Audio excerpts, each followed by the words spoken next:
أعوذ بالله من الشيطان الرجيم بسم الله الرحمن الرحيم الحمد للہ رب العالمین والصلاة والسلام علی نبینا محمد وعلی آلہ وصحبہ اجمعین اما بعد۔ آج ہم ہیں سورہ بقرہ کی آیت نمبر 197 کے ساتھ 197۔ اللہ رب العزت ارشاد فرماتے ہیں الحج اشہر معلومات، حج چند مہینے ہیں، معلومات جو معلوم ہے، یعنی کہ انہیں ہر کوئی جانتا ہے۔ تو یہ پھر کون سے مہینے ہیں؟ قرآن نے ان کا تذکرہ نہیں کیا۔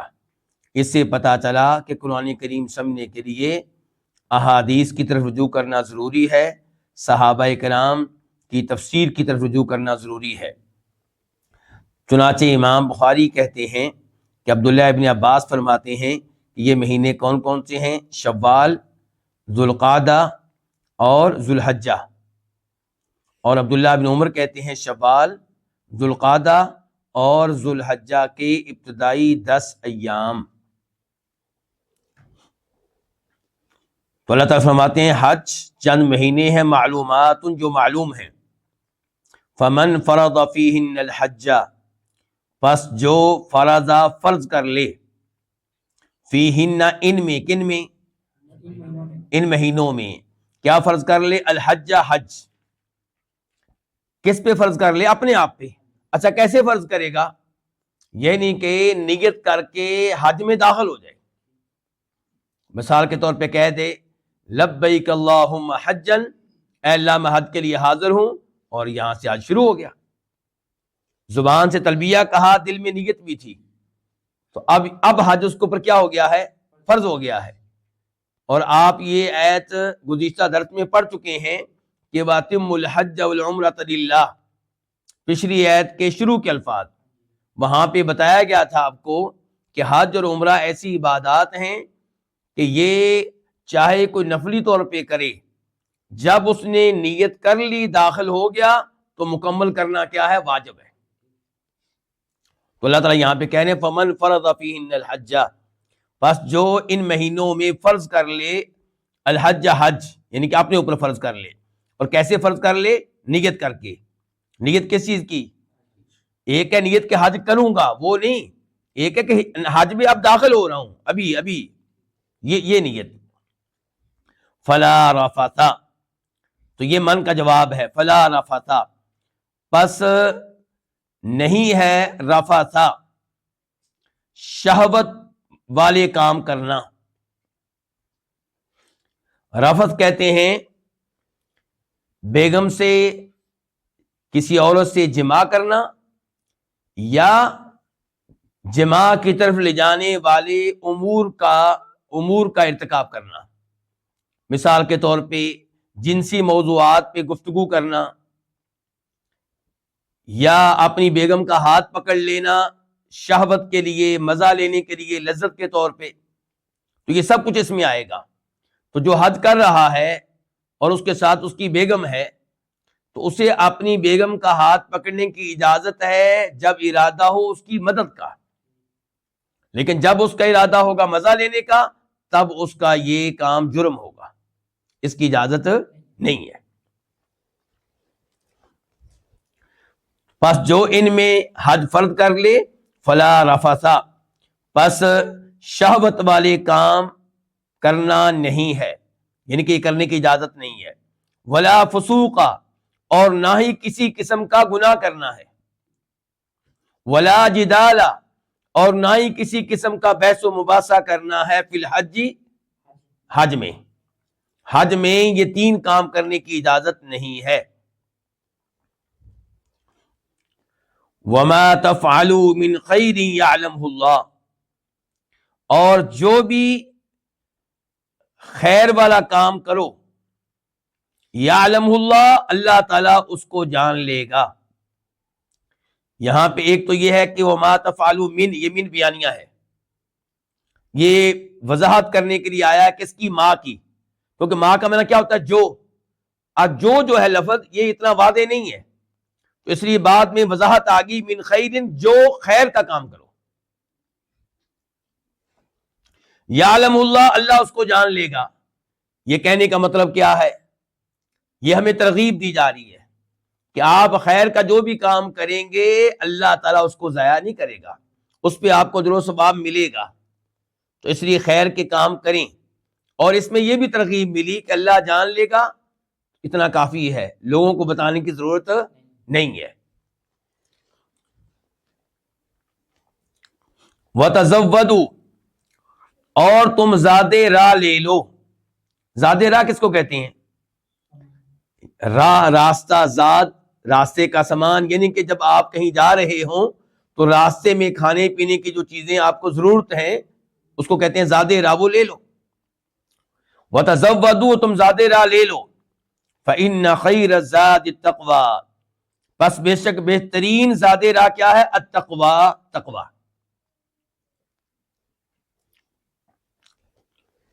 کیا مطلب ہے؟ یعنی کہ آپ جب کہیں جانے لگیں تو دنیاوی طور پہ سفر میں جو چیزیں ضرورت کی ہوتی ہیں اپنے ساتھ لے لیں، لیکن وہ کافی نہیں ہے، ساتھ تقویٰ بھی لیں. متقی بن کر جائیں. حج پہ آپ جا رہے ہیں، متقی بن کر جائیں، گناہوں سے دور رہنا ہے آپ نے، نیک اعمال بجا لانے، راستے میں نمازیں آپ نے پڑھنی ہے، راستے میں کوئی سودی معاہدہ نہیں کرنا آپ نے کسی ساتھ والے حاجی کے ساتھ، کوئی سودی قرض نہیں دینا آپ نے، کوئی ایسا کام نہیں کرنا آپ نے. تو فَإِنَّ خَيْرَ التَّقْوَىٰ کا معنی کیا ہوتا ہے؟ بچنا، بچنا، اجتناب کرنا، پرہیز کرنا. تو اس تقویٰ میں دونوں چیزیں آ جائیں گی، گناہوں سے بچنا بھی اور مانگنے سے بچنا بھی. کیونکہ اس ایت کے بارے میں فرماتے ہیں عبداللہ ابن عباس، بخاری شریف کی روایت ہے کہ اہل یمن جب حج کے لیے آتے تھے تو اپنے وطن سے کھانے پینے کی اشیاء زیادہ راہ لے کر نہیں آتے تھے، کہتے تھے ہمارا اللہ پہ توکل ہے، اور پھر مکہ میں آ کے لوگوں سے مانگتے تھے. اور یہی کام آج کئی حاجی کرتے ہیں. وہ حج کی ٹکٹ کے لیے اور ہوٹل کے لیے پیسے تو اپنے پاس رکھتے ہیں، لیکن کھانے پینے کے لیے کہتے ہیں اللہ پہ توکل ہے. جی توکل کیا ہے؟ مانگنے کا ارادہ ہے، اور مانگنا اسلام میں اس کی مذمت کی گئی ہے. جتنی آسانی سے ہمارے لوگ مانگ رہے ہوتے ہیں، اسلام اس کی بالکل اجازت نہیں دیتا. مانگنے کی اجازت اس کو ہے جسے مانگے بغیر کوئی اور چارہ کار نہ رہے، ورنہ مانگنے سے بچنا چاہیے، اسلام اس کی مذمت کرتا ہے. وَاتَّقُونِی، اور تم مجھ سے ڈرو، یا اولی الباب، اے عقل والو. یا کا معنی کیا؟ اے، اولی کا معنی کیا ہوتا ہے؟ والے، الباب یہ لبن کی جمع ہے، عقلیں، یعنی کہ اے عقلوں والو، ہم آسان اردو میں کہیں گے عقل والو. تو مجھ سے ڈرو اے عقل والو. اب ہم بڑھتے ہیں ایت نمبر 198 کی طرف، 198. لیس علیکم جناح، تمہارے اوپر کوئی گناہ نہیں ہے، ان تبتغوا، اس بات میں، کیونکہ اصل میں کیا؟ فی ان تبتغوا، تمہارے اوپر کوئی گناہ نہیں ہے کہ ان تبتغوا، کہ تم طلب کرو، تم ڈھونڈو، تم تلاش کرو، فضلا من ربکم، اپنے رب کا کوئی فضل، اپنے رب کی طرف سے کوئی فضل. اس سے مراد کیا ہے؟ تجارت کرنا، کاروبار کرنا. ان کے دوران حد کاروبار ممنوع نہیں ہے، حد کے دوران آپ کو کاروبار کرنے کی، تجارت کرنے کی اجازت ہے. اس ایت کے بارے میں فرماتے ہیں جناب عبداللہ ابن عباس، یہ بھی بخاری شریف کی روایت ہے، کہ حج کے ایام میں بازار لگا کرتے تھے. مسلمان ان بازاروں میں جانے سے گریز کرتے اور سمجھتے کہیں گناہ نہ ہو جائے، کیونکہ حج کے لیے آئے ہیں. تو اللہ نے کہا کوئی حرج نہیں، حج میں بھی آپ کاروبار کر سکتے ہیں، کوئی ممانعت اس میں نہیں ہے. تو فرمایا لیس علیکم جناح، تمہارے اوپر کوئی گناہ نہیں ہے اس بات میں کہ ان تبتغوا، کہ تم ڈھونڈو، تم طلب کرو، فضلا، کوئی فضل، من ربکم، اپنے رب کی طرف سے. فَإِذَا أَفَضْتُمْ، پس جب کس کا معنی؟ اذا کا. پس جب افضتم، تم واپس آؤ، افضتم، تم واپس آؤ، کہاں سے؟ من عرفات، میدان عرفات سے. فَاذْكُرُوا اللَّهَ بس اللہ تعالیٰ کا ذکر کرو عند المشعر الحرام مشعر حرام کے پاس. یہاں پہ تھوڑی سی وضاحت کی ضرورت ہوگی. حج کس طریقے کو شروع ہوتا ہے؟ 8 ذی الحجہ کو. الحمدللہ یاد ہو گیا آپ کو. 8 ذی الحجہ کو حج شروع ہوتا ہے. 8 ذی الحجہ کو حاجی کہاں جائے گا؟ کس جگہ جائے گا؟ مینا جائے گا. زور کے ٹائم پہنچے گا وہاں پہ. زور، عصر، مغرب، عشاء، فجر کتنی نمازیں پڑھے گا؟ 5. جب فجر پڑھے گا تو اس کا مطلب یہ ہے کہ کون سی تاریخ شروع ہو گئی؟ 9 تاریخ کو مینا سے نکلے گا. سنت طریقہ یہ ہے کہ سورج نکلنے کے بعد نکلے. اور کہاں جائے گا؟ عرفات. عرفات پہنچے گا اور مغرب تک ادھر ہی رہے گا. وہاں پہ زور اثر کی نمازیں پڑھے گا، خطبہ سنے گا. مغرب ہو جانے کے بعد وہاں سے نکلے گا، مزدلفہ آئے گا. 9 تاریخ کے بعد جو رات آ رہی ہے وہ کہاں گزارے گا؟ مزدلفہ میں گزارے گا. اچھا، رات وہاں گزارے گا اور ادھر ہی مغرب عشاء کی نمازیں بھی پڑھے گا. صبح اٹھ کے فرسٹ ٹائم فجر کی نماز پڑھے گا. فجر کی نماز کے بعد اللہ کا ذکر کرے گا، تلبیہ کہے گا، لبیک اللہم لبیک، تکبیریں کہے گا، اللہ اکبر لا الہ الا اللہ واللہ اکبر.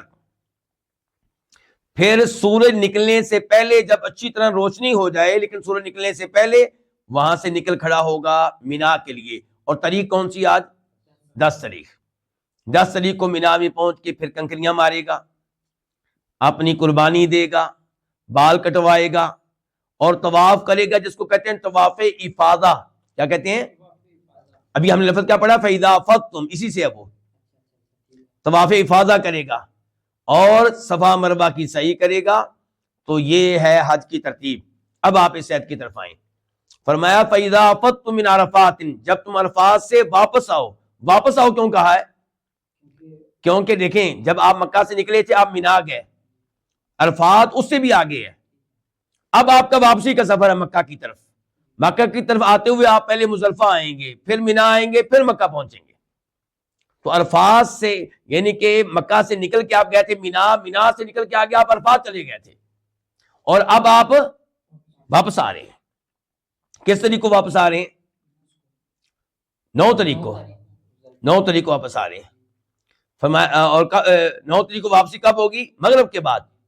فرمایا فَإِذَا أَفَضْتُمْ مِنْ عَرَفَاتٍ، پس جب تم واپس آؤ عرفات سے، فَاذْكُرُوا اللَّهَ، پس اللہ تعالیٰ کا ذکر کرو، عند المشعر الحرام، مشعر حرام کے پاس.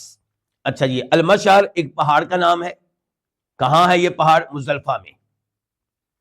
الحرام اس کو کیوں کہا گیا اس پہاڑ کو؟ کیونکہ یہ حرم کے ایریے میں ہے. میدان عرفات حرم کے ایریے سے باہر ہے. آپ جانتے ہیں نا کہ مکہ کے ارد گرد کافی سارا ایریا، اسے کیا کہتے ہیں؟ حرم کا ایریا، مقدس ایریا ہے جہاں شکار نہیں کر سکتے، درخت نہیں کاٹ سکتے، شکار کو ڈرا نہیں سکتے، بگا نہیں سکتے. تو یہ جو مزدلفہ ہے یہ حرم کے اندر ہے، عرفات حرم سے باہر ہے. کیونکہ پہلے عرفات میں تھے، یعنی کہ حرم کے ایریے سے باہر تھے. اب مزدلفہ پہنچے ہیں تو مشعر پہاڑ کے پاس ہیں، یعنی کہ مزدلفہ میں ہے.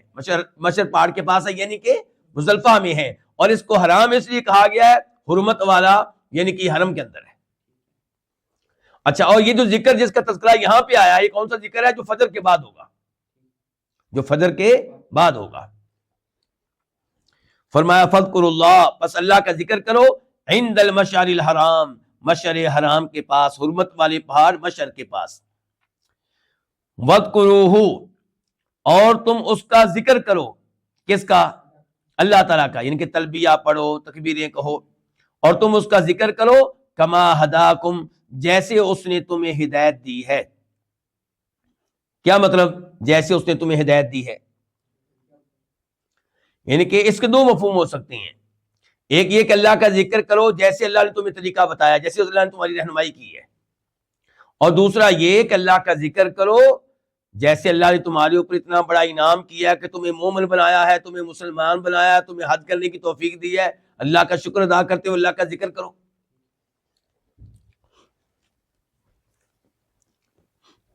وَإِن كُنتُم مِّن قَبْلِهِ لَمِنَ الضَّالِّينَ. وَإِن، یہ ان بھی مخففہ من الثقیلہ ہے، یعنی کہ اصل میں تھا انّا. اصل میں کیا تھا؟ انّا. اور اس کی نشانی کیا ہے، اس کی علامت کیا ہے، وہ آگے جو ہے نا لمن الضالین، وہ اصل میں ہے لام الگ ہے من الگ ہے، تو من کے اوپر جو لام آیا ہے نا، یہ لام بتا رہا ہے کہ ان جو ہے وہ اصل میں اننا ہے. تو اب ہم ان کا معنی اگر نہیں کریں گے، کیا کریں گے؟ بے شک کریں گے. بے شک حقیقت یہ ہے، بے شک حقیقت یہ، کیونکہ اصل میں کیا تھا؟ انہو. بے شک حقیقت یہ ہے کہ تم تھے من قبل ہی، اس سے پہلے. کس سے پہلے؟ اللہ کی ہدایت دینے سے پہلے. اللہ آپ کو جزائے خیر دے. اور بے شک بات یہ ہے کہ تم اس سے پہلے تھے لمن الضالین، یقیناً گمراہوں میں سے. تم تو کفر کے اوپر تھے، تم تو بتوں کی پوجا کرتے تھے، تم اللہ تعالیٰ کے ساتھ اوروں کو شریک کرتے تھے. اب اللہ نے تمہیں ہدایت دی ہے، اب یہاں پہ اللہ کا ذکر کرو. یہ کون سی آیت تھی؟ آیت نمبر 198، 198. اب ہم بڑھتے ہیں آیت نمبر 199 کی طرف، 199. ثم پھر افیدو تم واپس آؤ، من حیث اس جگہ سے جہاں سے افاد الناس لوگ واپس آتے ہیں. اس کا کیا مطلب ہے؟ قریشی لوگ جب حج کرتے تھے تو وہ بس مزدلفہ تک جاتے تھے. آپ کو بتا چکا مزدلفہ کس ایریے میں ہے؟ حرم کے ایریے میں، اور عرفات حرم کے ایریے سے باہر ہے. وہ کہتے تھے نا ہم تو قریشی ہیں، ہم بڑے عظیم لوگ ہیں، باقی لوگ عرفات میں جائیں ہم نہیں جائیں گے، ہم بس مزدلفہ تک جائیں گے. تو اللہ تعالیٰ کہہ رہے ہیں یہ کام نہیں چلے گا. وہاں سے واپس تم نے آنا ہے جہاں سے عام لوگ واپس آتے ہیں، یعنی کہ کہاں سے واپس آنا ہے؟ عرفات سے. ثم افیدو پھر تم واپس آؤ، من حیث اس جگہ سے جہاں سے لوگ واپس آئے ہیں، واستغفر اللہ اور اللہ سے مغفرت طلب کرو، گناہوں کی معافی مانگو. ان اللہ غفور الرحیم بے شک اللہ تعالی بہت بخشنے والا نہایت رحم کرنے والا ہے. اب یہاں سے آپ جان چکے ہوں گے کہ 10 طریقے طواف کو طواف افادہ کیوں کہتے ہیں؟ کیونکہ وہ عرفات سے واپسی پہ ہوتا ہے. عرفات سے واپسی پہ جب مکہ پہنچتے ہیں تب وہ طواف ہوتا ہے، اس لیے اس کو کیا کہتے ہیں؟ طواف افادہ. اور کئی لوگ اس کو طواف زیارت بھی کہتے ہیں کہ آپ نے 2 دن کے بعد 3 دن کے بعد آ کے دوبارہ کعبہ شریف کی زیارت کی ہے، دیدار کیا ہے. اس کو طواف رکن بھی کہتے ہیں. کیوں؟ کیونکہ رکن ہے، اس کے بغیر حج نہیں ہوگا. اللہ آپ کو جزائے خیر دے. سعود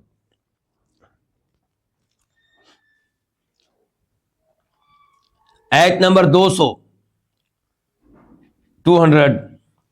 فَإِذَا پس جب قَضَيْتُمْ تم ادا کر لو مناسککم اپنے حج کی عبادات، اپنے حج کے اعمال.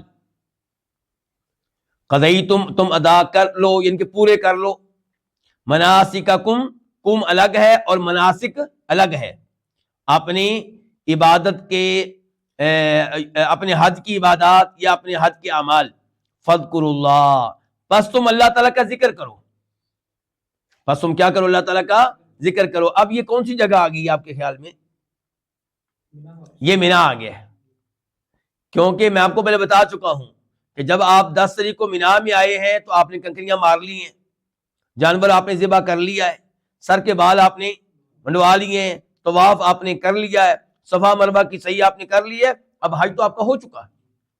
اب بس مینا میں 11 تاریخ کو کنکریاں مارنی ہے، پھر 12 کو کنکریاں مارنی ہے، اور اس کے بعد الوداعی طواف کر کے آپ نے نکل جانا ہے. تو حج تقریباً ہو چکا.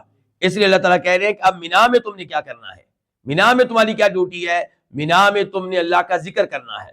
اور اللہ تعالیٰ کہہ رہے ہیں کہ اللہ کا ذکر تم نے ایسے کرنا ہے جیسے تم اپنے آباء و اجداد کا ذکر کیا کرتے تھے زمانہ کفر میں، زمانہ جاہلیت میں.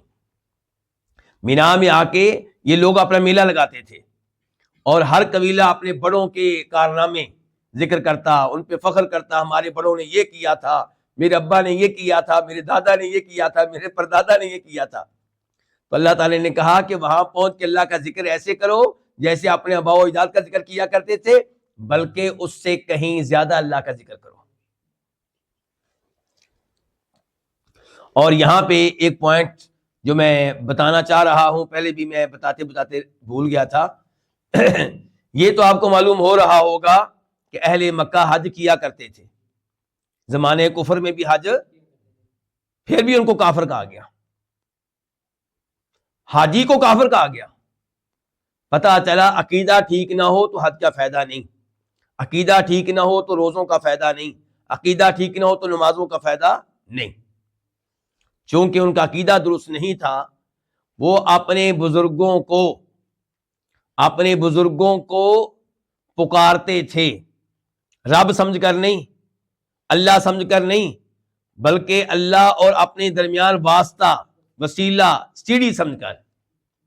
اور آج بھی ہمارے کلمہ پڑھنے والے کئی لوگ اپنے اپنے بزرگوں کو پکارتے ہیں اور ہم روکتے ہیں، وہ کہتے ہیں تم ایسے ہی ہمارے اوپر فتوے لگاتے ہو، ہم ان کو رب نہیں سمجھتے، ہم ان کو اللہ نہیں سمجھتے، اللہ تو وہ ہے، رب تو وہ ہے۔ تو بھائی مشرکین مکہ کب ان کو اللہ سمجھتے تھے؟ یعنی کہ اللہ کے برابر کا نہیں سمجھتے تھے، عبادت ان کی کرتے تھے لیکن وسیلے کے نام پہ، سیڑھی کے نام پہ۔ اور تم بھی عبادت کرتے ہو قبر والوں کی، جب دعا کرتے ہو دعا عبادت ہے، تم بھی وسیلہ اور سیڑھی کے نام پہ عبادت کر رہے ہو، معبود تو تم نے بھی بنا لیا۔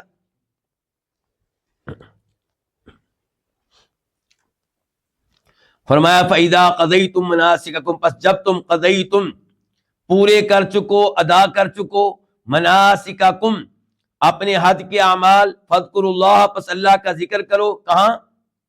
مینا میں، کذکرکم آباءکم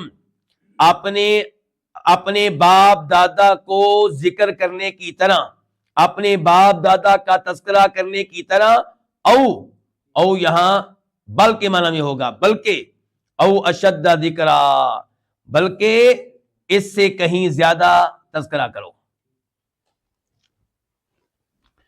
فَمِنَ النَّاسِ مَن يَقُولُ رَبَّنَا آتِنَا فِي الدُّنْيَا وَمَا لَهُ فِي الْآخِرَةِ مِنْ خَلَاقٍ۔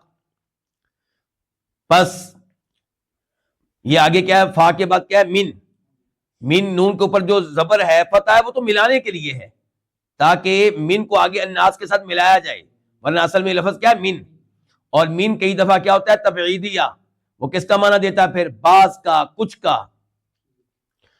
فَمِنَ النَّاسِ پس لوگوں میں سے کوئی وہ ہے، من یقول جو کہتا ہے، کوئی کس کا ترجمہ کیا اسی من کا؟ من یقول جو کہتا ہے، ربنا اے ہمارے رب، آتی تو دے نا ہمیں، فی الدنیا دنیا میں، یعنی کہ دنیا مانگتا ہے، کیا مانگتا ہے اللہ سے؟ دنیا۔ وما لہو جبکہ واو حالیہ ہے، جبکہ ما نہیں ہے، لہو اس کے لیے، فی الآخرت یہ آخرت میں، من خلاق کوئی بھی حصہ، یہ من زائدہ ہے، تاکید کا منع دے رہا ہے، اس لیے ہم کیا کہہ رہے ہیں؟ کوئی بھی کہاں سے آیا؟ من کی وجہ سے، کوئی بھی حصہ۔ اس سے کیا پتا چلا کہ جو اللہ تعالیٰ سے صرف دنیا مانگے، آخرت کی طرف کوئی دھیان ہی نہیں، تو اس کا آخرت میں کوئی حصہ نہیں ہے۔ اور افسوس سے کہنا پڑتا ہے آج بھی مسلمان عام طور پہ اللہ سے صرف دنیا مانگتے ہیں۔ دنیا مانگنا کوئی عیب نہیں ہے، اللہ سے مانگیے، اللہ سے مانگنا عبادت ہے، لیکن دنیا کے ساتھ ساتھ آخرت بھی تو مانگیے، دین بھی تو مانگیے، یہ بھی تو دعا کیجیے، یا اللہ مجھے نماز پڑھنے کی توفیق دے، یا اللہ مجھے جنت والوں کے راستے پہ لگا، یا اللہ مجھے قرآن کا حافظ بنا، یا اللہ مجھے ان میں شامل فرما جو روز قیامت نبی علیہ السلام کے حوض سے پانی پیئیں گے۔ آخرت کیوں نہیں مانگتے آپ؟ دونوں مانگیں۔ تو جو صرف دنیا مانگے اس کے بارے میں بتا دیا گیا کہ اس کا آخرت میں کوئی حصہ نہیں ہوگا، آخرت میں اس کو کچھ نہیں ملنے والا۔ وَمِنْهُمْ یہ بھی من کون سا ہے؟ تبعیضیہ۔ اور ان میں سے کچھ وہ ہیں، من یقول جو کہتے ہیں، ربنا اے ہمارے رب۔ اچھا یہاں پہ ایک وضاحت کرنی ہی پڑے گی، میں بچ رہا تھا وضاحت کرنے سے، کیونکہ زیادہ تر درس میں وہ لوگ بیٹھتے ہیں جو عربی زبان کے قواعد کو نہیں جانتے۔ یہ جو من ہے، اس کے بعد لفظ کبھی واحد آتا ہے، کبھی جمع۔ جیسے من کے بعد ابھی کیا ہے؟ یقولو، یہ واحد ہے، ایک آدمی کے لیے ہے، اور کبھی آ جاتا ہے یقولون، جمع کے لیے۔ ایسا کیوں ہوتا ہے؟ کیونکہ من جو ہے یہ بطور لفظ تو واحد ہے، جب اس کے لفظ کی طرف دیکھا جائے تو اگلا لفظ واحد آئے گا، اور کئی مقامات پہ من مانا دے رہا ہوتا ہے جمع کا، تو پھر اس کا اعتبار کرتے ہوئے بعد والا لفظ کیا آ جاتا ہے؟ جمع آ جاتا ہے۔ آپ یہاں پہ دیکھیں، وہ اگلی آیت دیکھیں آپ 202 اولائکا، اولائکا، یہ لفظ جو اولائکا وہ بتا رہا ہے کہ جو ابھی آیت ہم پڑھ رہے ہیں 201 اس میں جمع مراد ہے۔ مراد کیا ہے؟ جمع۔ اور ان میں سے کچھ وہ ہیں جو کہتے ہیں ربنا، اے ہمارے رب، آتینا، ہمیں دے، فی الدنیا، دنیا میں، حسنتن، اچھائی، بلائی، وفی الآخرت، اور آخرت میں دینا، حسنتن، کیا؟ اچھائی، بلائی۔ واو کا معنی کیا ہے؟ اور قی کا معنی ہے بچانا، نہ ہمیں، اور تو ہمیں بچانا، ہمیں محفوظ رکھنا، عذاب النار، جہنم کے عذاب سے۔ یہ بڑی اچھی دعا ہے، کون سی؟ ربنا آتنا فی الدنیا حسنہ وفی الآخرۃ حسنہ وقنا عذاب النار۔ جناب انس بن مالک کہتے ہیں کہ نبی علیہ الصلوۃ والسلام کثرت سے یہ دعا کیا کرتے تھے۔ کون سی؟ یہ ربنا آتینا۔ لیکن بس اس میں اتنا ہے کہ جناب انس کی حدیث میں بخاری میں آیا ہے اللہم آتینا، ربنا کی جگہ پہ اللہم آتینا فی الدنیا حسنہ وفی الآخرۃ حسنہ وقنا عذاب النار۔ تو یہ دعا مجھے اور آپ کو چاہیے ہم بھی کثرت سے کریں۔ اور خود جناب انس ابن مالک کا معمول کیا تھا وہ بھی جان لیں، مسلم شریف میں آتا ہے کہ وہ خود بھی یہ دعا کثرت سے کرتے تھے، اور اگر کبھی کوئی اور دعا کرتے تو اس کے ساتھ بھی یہ دعا کرتے۔ تیسرے نمبر پہ اس کی فضیلت کہ نبی علیہ الصلوۃ والسلام طواف کے دوران کون سی دعائیں کرتے تھے؟ ہمیں کوئی دعا معلوم نہیں ہو سکی، لیکن ایک دعا معلوم ہوئی ہے کہ رکن یمانی سے لے کے حجر اسود تک چلتے ہوئے آپ یہی دعا پڑھا کرتے تھے۔ تو اس لیے اس دعا کا بہت اہتمام کرنا چاہیے۔ دنیا کی ہر اچھی چیز آپ نے مانگ لی، آخرت کی اچھی چیز آپ نے مانگ لی، اور یہ بھی مانگ لی ہے کہ یا اللہ جہنم کے عذاب سے بچانا، تو اور کیا چاہیے؟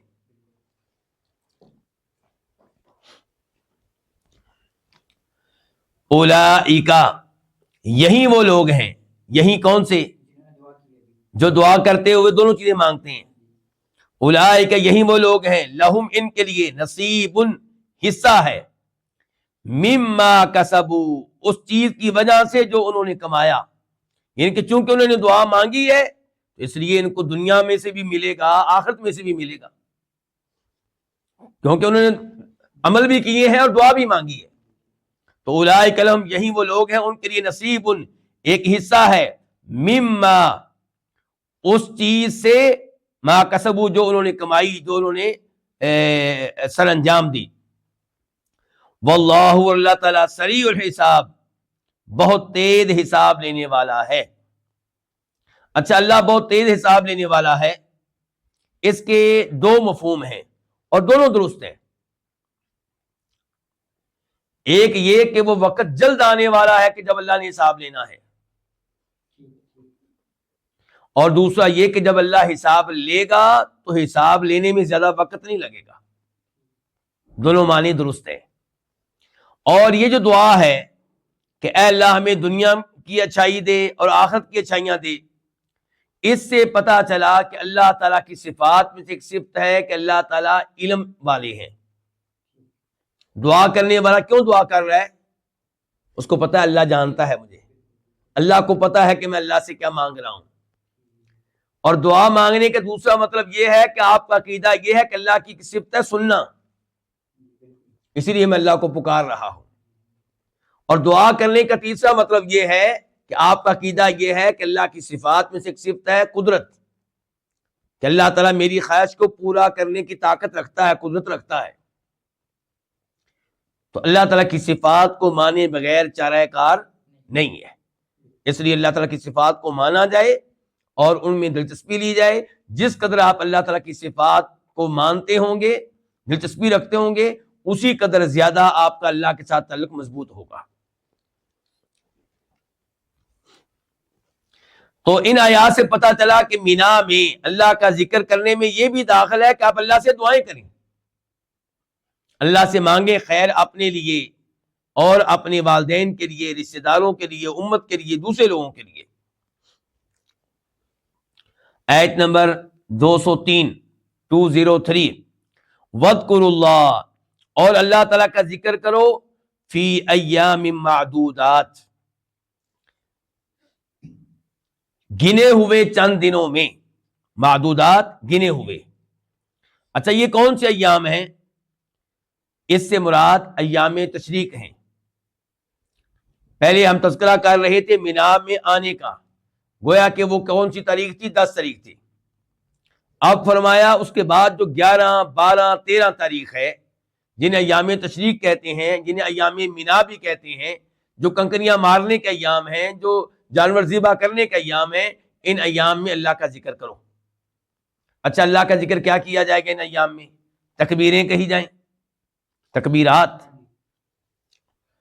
دوسرے نمبر پہ جانور ذبح کرتے ہوئے اللہ کا نام پڑھنا، تکبیر پڑھنا، کنکریاں مارتے ہوئے اللہ اکبر کہنا، تو یہ سارا اللہ کا ذکر کیا جائے۔ تو یہ ایام اللہ کے ذکر میں گزرے آپ کے کون سے ایام؟ ایام مینا، ایام تشریق، کیونکہ 11 12 13 کو حاجی کہاں ہوتے ہیں؟ مینا میں ہوتے ہیں، اور ان کو ایام تشریق بھی کہتے ہیں کیونکہ ان ایام میں لوگ قربانی کے جانور کا گوشت دھوپ میں خشک کیا کرتے تھے۔ اور نبی علیہ الصلوۃ والسلام کا بھی فرمان ہے اس آیت کے مطابق کہ ایام تشریقی ایام اکل و شرب و ذکر اللہ، کہ ایام تشریق یہ کھانے پینے کے دن ہیں اور اللہ کا ذکر کرنے کے دن ہیں۔ اچھا کھانے پینے کے دن کہا گیا، ناچ گانے کے دن نہیں کہا گیا، موسیقی سننے کے دن نہیں کہا گیا۔ یعنی کہ یہ گفتگو صرف حاجیوں سے نہیں ہو رہی، میرے اور آپ کے لیے بھی یہی حکم ہے کہ ہم ان ایام میں تکبیریں کہیں۔ تو یہ ایام جو ہیں یہ کھانے پینے کے دن ہیں، اللہ کا ذکر کرنے کے دن ہیں، لیکن ناچ گانے کے دن نہیں ہیں۔ اللہ تعالیٰ فرما رہے ہیں اس آیت میں وَاذْكُرُوا اللَّهَ، اللہ کا ذکر کرو فی ایام معدودات، گنے ہوئے چند دنوں میں۔ اچھا اب مسئلہ یہ ہے کہ مینا سے واپس کب جانا ہے؟ واپس کہاں؟ مکہ، یعنی کہ مینا سے جائیں گے تو حج ختم ہو گیا، الوداعی طواف باقی رہ گیا۔ الوداعی طواف باقاعدہ طور پہ حج کا حصہ نہیں ہے۔ مثال کے طور پہ جو آدمی مکہ کا ہے اور اس نے حج کیا، کیا اس کے اوپر الوداعی طواف ہے؟ نہیں۔ تو الوداعی طواف تو اس وجہ سے ہے کہ حج کے بعد آپ مکہ چھوڑ کے جا رہے ہیں، تو باقی آپ کا حج ادھر ہی مکمل ہو چکا ہے، مینا میں بس الوداعی طواف رہ گیا ہے۔ لیکن مینا سے واپس کب آپ جا سکتے ہیں؟ تو جو آیت ابھی ہم پڑھنے لگے ہیں اس کا مفہوم یہ ہے کہ آپ نے 10 صدی کو کنکریاں مار لی ہیں۔ کس کو؟ بڑے جمرہ کو، جس کو لوگ کہتے ہیں بڑا شیطان۔ 11 تاریخ کو آپ کنکریاں ماریں گے تینوں جمرہ کو، چھوٹا، درمیانہ، بڑا۔ 12 کو بھی آپ کنکریاں ماریں گے تینوں جمرہ کو، 7 کنکریاں اس کو، 7 اس کو، 7 اس کو، 21 کنکریاں ہوتی ہیں۔ اب 12 تاریخ کو مغرب سے پہلے پہلے اگر آپ مینا سے نکلنا چاہیں تو آپ کو اجازت ہے، لیکن افضل کیا ہے کہ آپ 13 تاریخ کو بھی رکیں، 13 تاریخ کو بھی تینوں جمعرات کو کنکریاں ماریں۔ اور نبی علیہ الصلوۃ والسلام نے افضل پہ عمل کیا تھا، آپ 13 تاریخ کو بھی رکے تھے ادھر۔ تو اللہ تعالیٰ بیان کر رہے ہیں یہاں پہ فمن تعجل، پس جو تعجل جلدی نکل جائے، کہاں سے؟ مینا سے، فی یومین، کتنے دنوں میں؟ 2 دنوں میں، فلا اثم علیہ، تو اس کے اوپر کوئی گناہ نہیں ہے۔ ومن تأخر، اور جو تاخیر کرے یعنی کہ ایک دن مزید رکے، فلا اثم علیہ، تو اس کے اوپر بھی کوئی گناہ نہیں ہے۔ لمن اتقى، یہ اس کے لیے ہے جو تقوی اختیار کرے، یعنی کہ تیسرے دن آپ رکیں لیکن متقی بن کر رکیں، ریاکاری کے لیے نہیں، کوئی اور زمانے جاہلیت کی رسم کے طور پہ نہیں، بلکہ اللہ تعالیٰ کی وجہ سے آپ رکیں۔ واتقوا اللہ، اور اللہ تعالیٰ سے ڈرو، اور اللہ تعالیٰ سے ڈرو، واعلموا، اور جان لو یہ بات کہ انکم، کہ بے شک تم، الیہ، اسی کی طرف، تحشرون، اکٹھے کیے جاؤ گے۔ ایک تو اللہ سے ڈرنا ہے، دوسرے نمبر پہ آپ کا پختہ عقیدہ ہونا چاہیے کہ ہم نے مرنے کے بعد دوبارہ اٹھایا جانا ہے اور اللہ کے سامنے ہم نے پیش ہونا ہے۔ یہ عقیدہ ہوگا تو آپ کے لیے نیکیاں کرنا آسان ہو جائے گا، گناہوں سے بچنا آسان ہو جائے گا۔ آیت نمبر 204 حد کے بارے میں گفتگو اپنے اختتام کو پہنچی.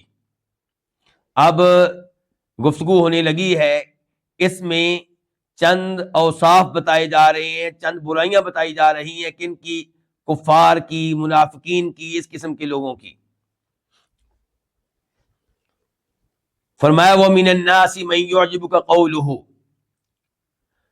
لوگوں میں سے کوئی وہ ہے، یہ من کون سا ہوا پھر؟ تبعیضیہ، جو بعض کا معنی دیتا ہے، کچھ کا معنی کوئی.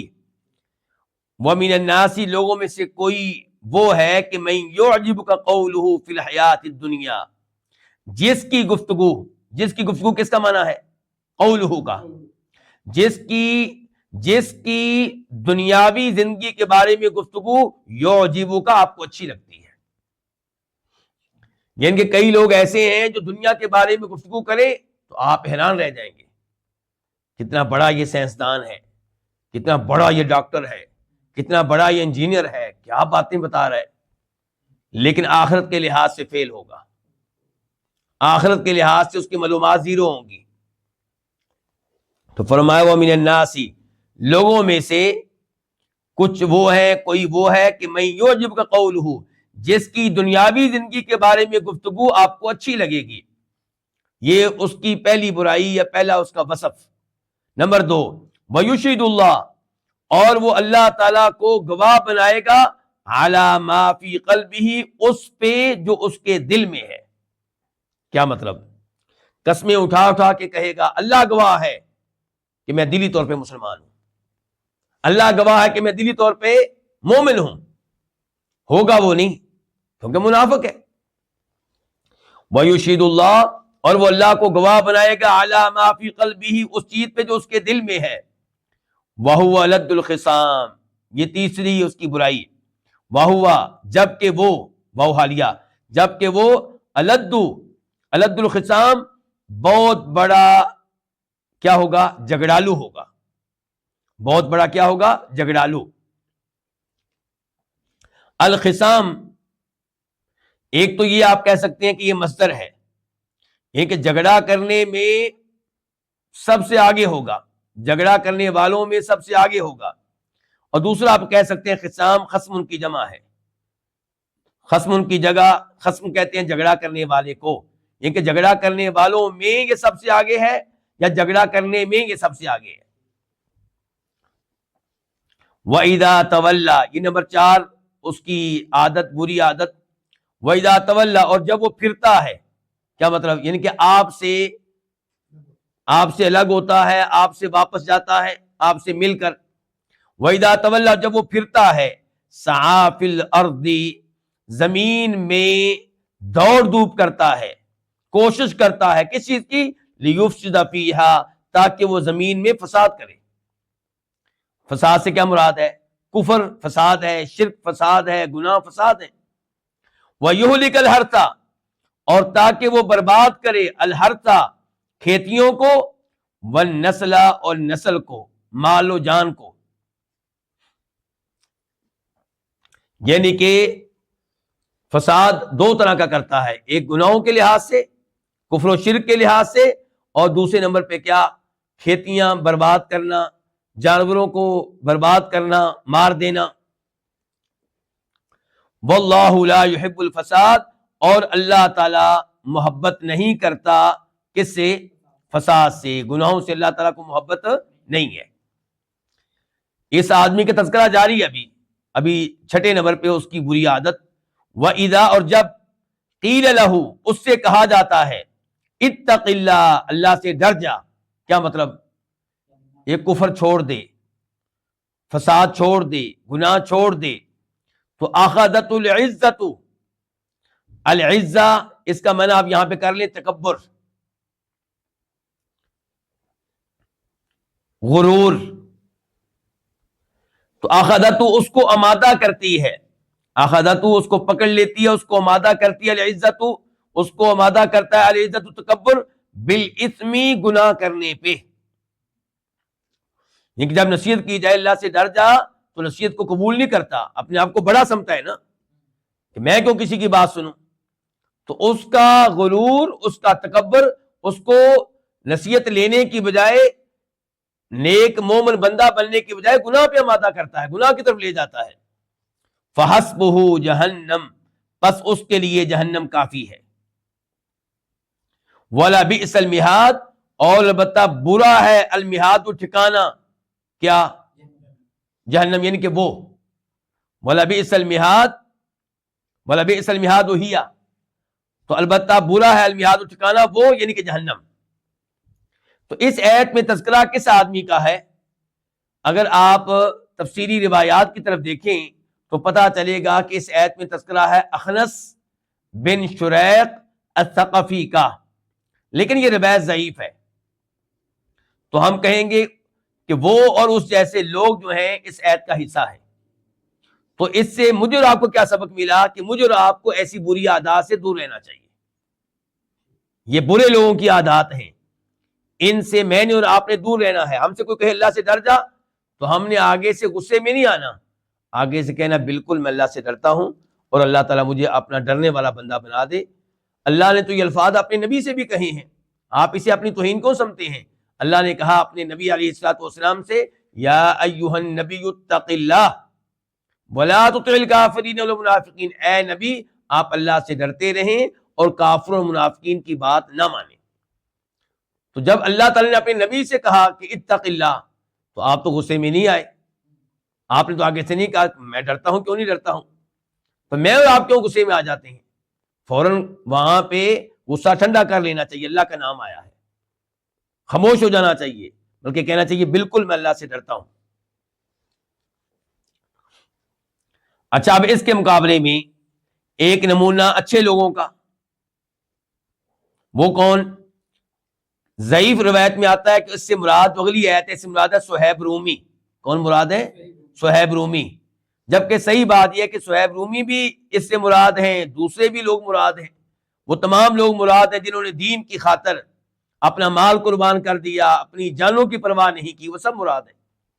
جو مکہ چھوڑ آئے، مکہ چھوڑ دیا، اپنی پراپرٹی چھوڑ دی، گھر چھوڑ دیا، اپنی وہاں پہ چودرات چھوڑ دی، کس کی خاطر؟ دین کی خاطر، ایمان کی خاطر، اللہ کی خاطر۔ اور ایسے ہی وہ لوگ جو مدینہ میں تھے جنہوں نے ان کو جگہ دی، ان کا استقبال کیا۔ فرمایا وَمِنَ النَّاسِ، اور لوگوں میں سے کوئی وہ ہے، مَن یشری نفسہ، جو اپنے آپ کو بیچ ڈالتا ہے، ابتغاء مرضات اللہ، اللہ کی رضا کو پانے کے لیے، اللہ کی رضا کو حاصل کرنے کے لیے، اللہ کی رضا کو تلاش کرنے کے لیے، یعنی کہ اللہ کو راضی کرنے کے لیے اپنی جان کی بھی پرواہ نہیں کرتا، جان دینے کے لیے تیار ہے۔ واللہ، اللہ تعالی رؤوف، بہت شفقت کرنے والا ہے، بالعباد، ایسے بندوں پہ، ان لوگوں پہ، ان بندوں پہ۔ آپ جانتے ہیں کہ جن لوگوں نے مکہ چھوڑا ہے انہوں نے بڑی بڑی قربانیاں دی ہیں۔ مکہ چھوڑ کے مدینہ جانا اس زمانے میں، آج کے زمانے کی بات نہیں کر رہا، بہت مشکل کام تھا۔ یہ ایسے ہی ہے جیسے آج کل میں اور آپ کسی افریقی ملک میں ہمیں چھوڑ دیا جائے اور وہاں پہلے سے کوئی جاننے والا نہ ہو، کوئی استقبال کرنے والا نہ ہو، یہ نہیں پتا کہ وہاں پہ کدھر رہنا ہے، اور یہ بھی نہیں پتا کہ وہ جاتے ہو سکتا مار دیں، وہ آگے سے کیا کریں گے کیا نہیں کریں گے، اور یہاں سے مستقل جا رہے ہوں، ساتھ یہ بھی ہے، یعنی کہ آپ اپنے ملک سے مستقل جا رہے ہوں اور آگے جہاں جا رہے ہوں وہ ملک کوئی پتہ نہیں کیا وہاں پہ بننا ہے، کیا ہونا ہے۔ یا ایھا الذین آمنوا ادخلوا فی السلم کافہ، اے وہ لوگوں جو ایمان لائے ہیں، یعنی کہ اے ایمان والو، ایمان کس چیز پہ؟ ہر اس چیز پہ جس پہ ایمان لانا واجب ہے۔ تو اے ایمان والو ادخلوا، تم داخل ہو جاؤ، فی السلم، کس میں؟ اسلام میں۔ السلم سے مراد کیا؟ اسلام، اسلام میں داخل ہو جاؤ، کافتن، پورے کے پورے۔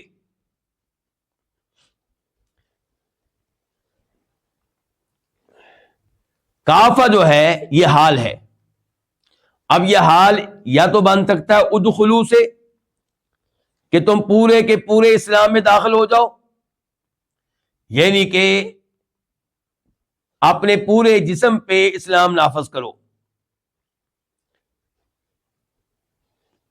اور یہ حال ہو سکتا ہے سلم سے بھی.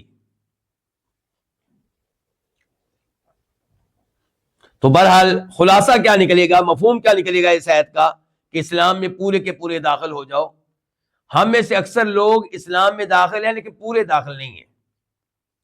یعنی کہ نماز کئی لوگ پڑھ لیتے ہیں، روزہ رکھ لیتے ہیں، لیکن شرک چھوڑنے کے لیے تیار نہیں ہے، سود چھوڑنے کے لیے تیار نہیں ہے، داڑھی رکھنے کے لیے تیار نہیں ہے. کیوں؟ یہ داڑھی ہمارا ذاتی معاملہ ہے جی. گویا کہ اس معاملے میں وہ اسلام کو قبول کرنے کے لیے تیار نہیں ہے. کوئی شلوار ٹخنوں سے اوپر کرنے کے لیے تیار نہیں ہے. وہ سمجھتا ہے کہ دین اس چیز کا نام نہیں ہے. دین داڑھی شلوار ٹخنوں سے اوپر رکھنے کا نام نہیں ہے. بس نمازیں پڑھ لو اور اسلام کے غلبے کے لیے محنت کرو. کسی نے اسلام کا ایک حصہ پکڑ لیا، کسی نے دوسرا حصہ پکڑ لیا. اللہ تعالیٰ کہہ رہے ہیں پورا اسلام لے لو اور پورے جسم پہ اسلام کو نافذ کرو. کاروبار میں بھی آپ اسلام کو مد نظر رکھیں، اولاد کی تربیت کے معاملے میں بھی آپ اسلام کو مد نظر رکھیں، نماز روزے کے معاملے میں بھی اسلام کو مد نظر رکھیں، اور عقیدہ کون سا اپنانا ہے اس معاملے میں بھی اسلام کو مد نظر رکھیں. وَلَا تَتَّبِعُوا خُطُوَاتِ الشَّيْطَانِ، اور تم نہ پیروی کرو شیطان کے قدموں کی. کیا مطلب؟ شیطان کے پیروکار نہ بنو، شیطان کی باتیں نہ مانو.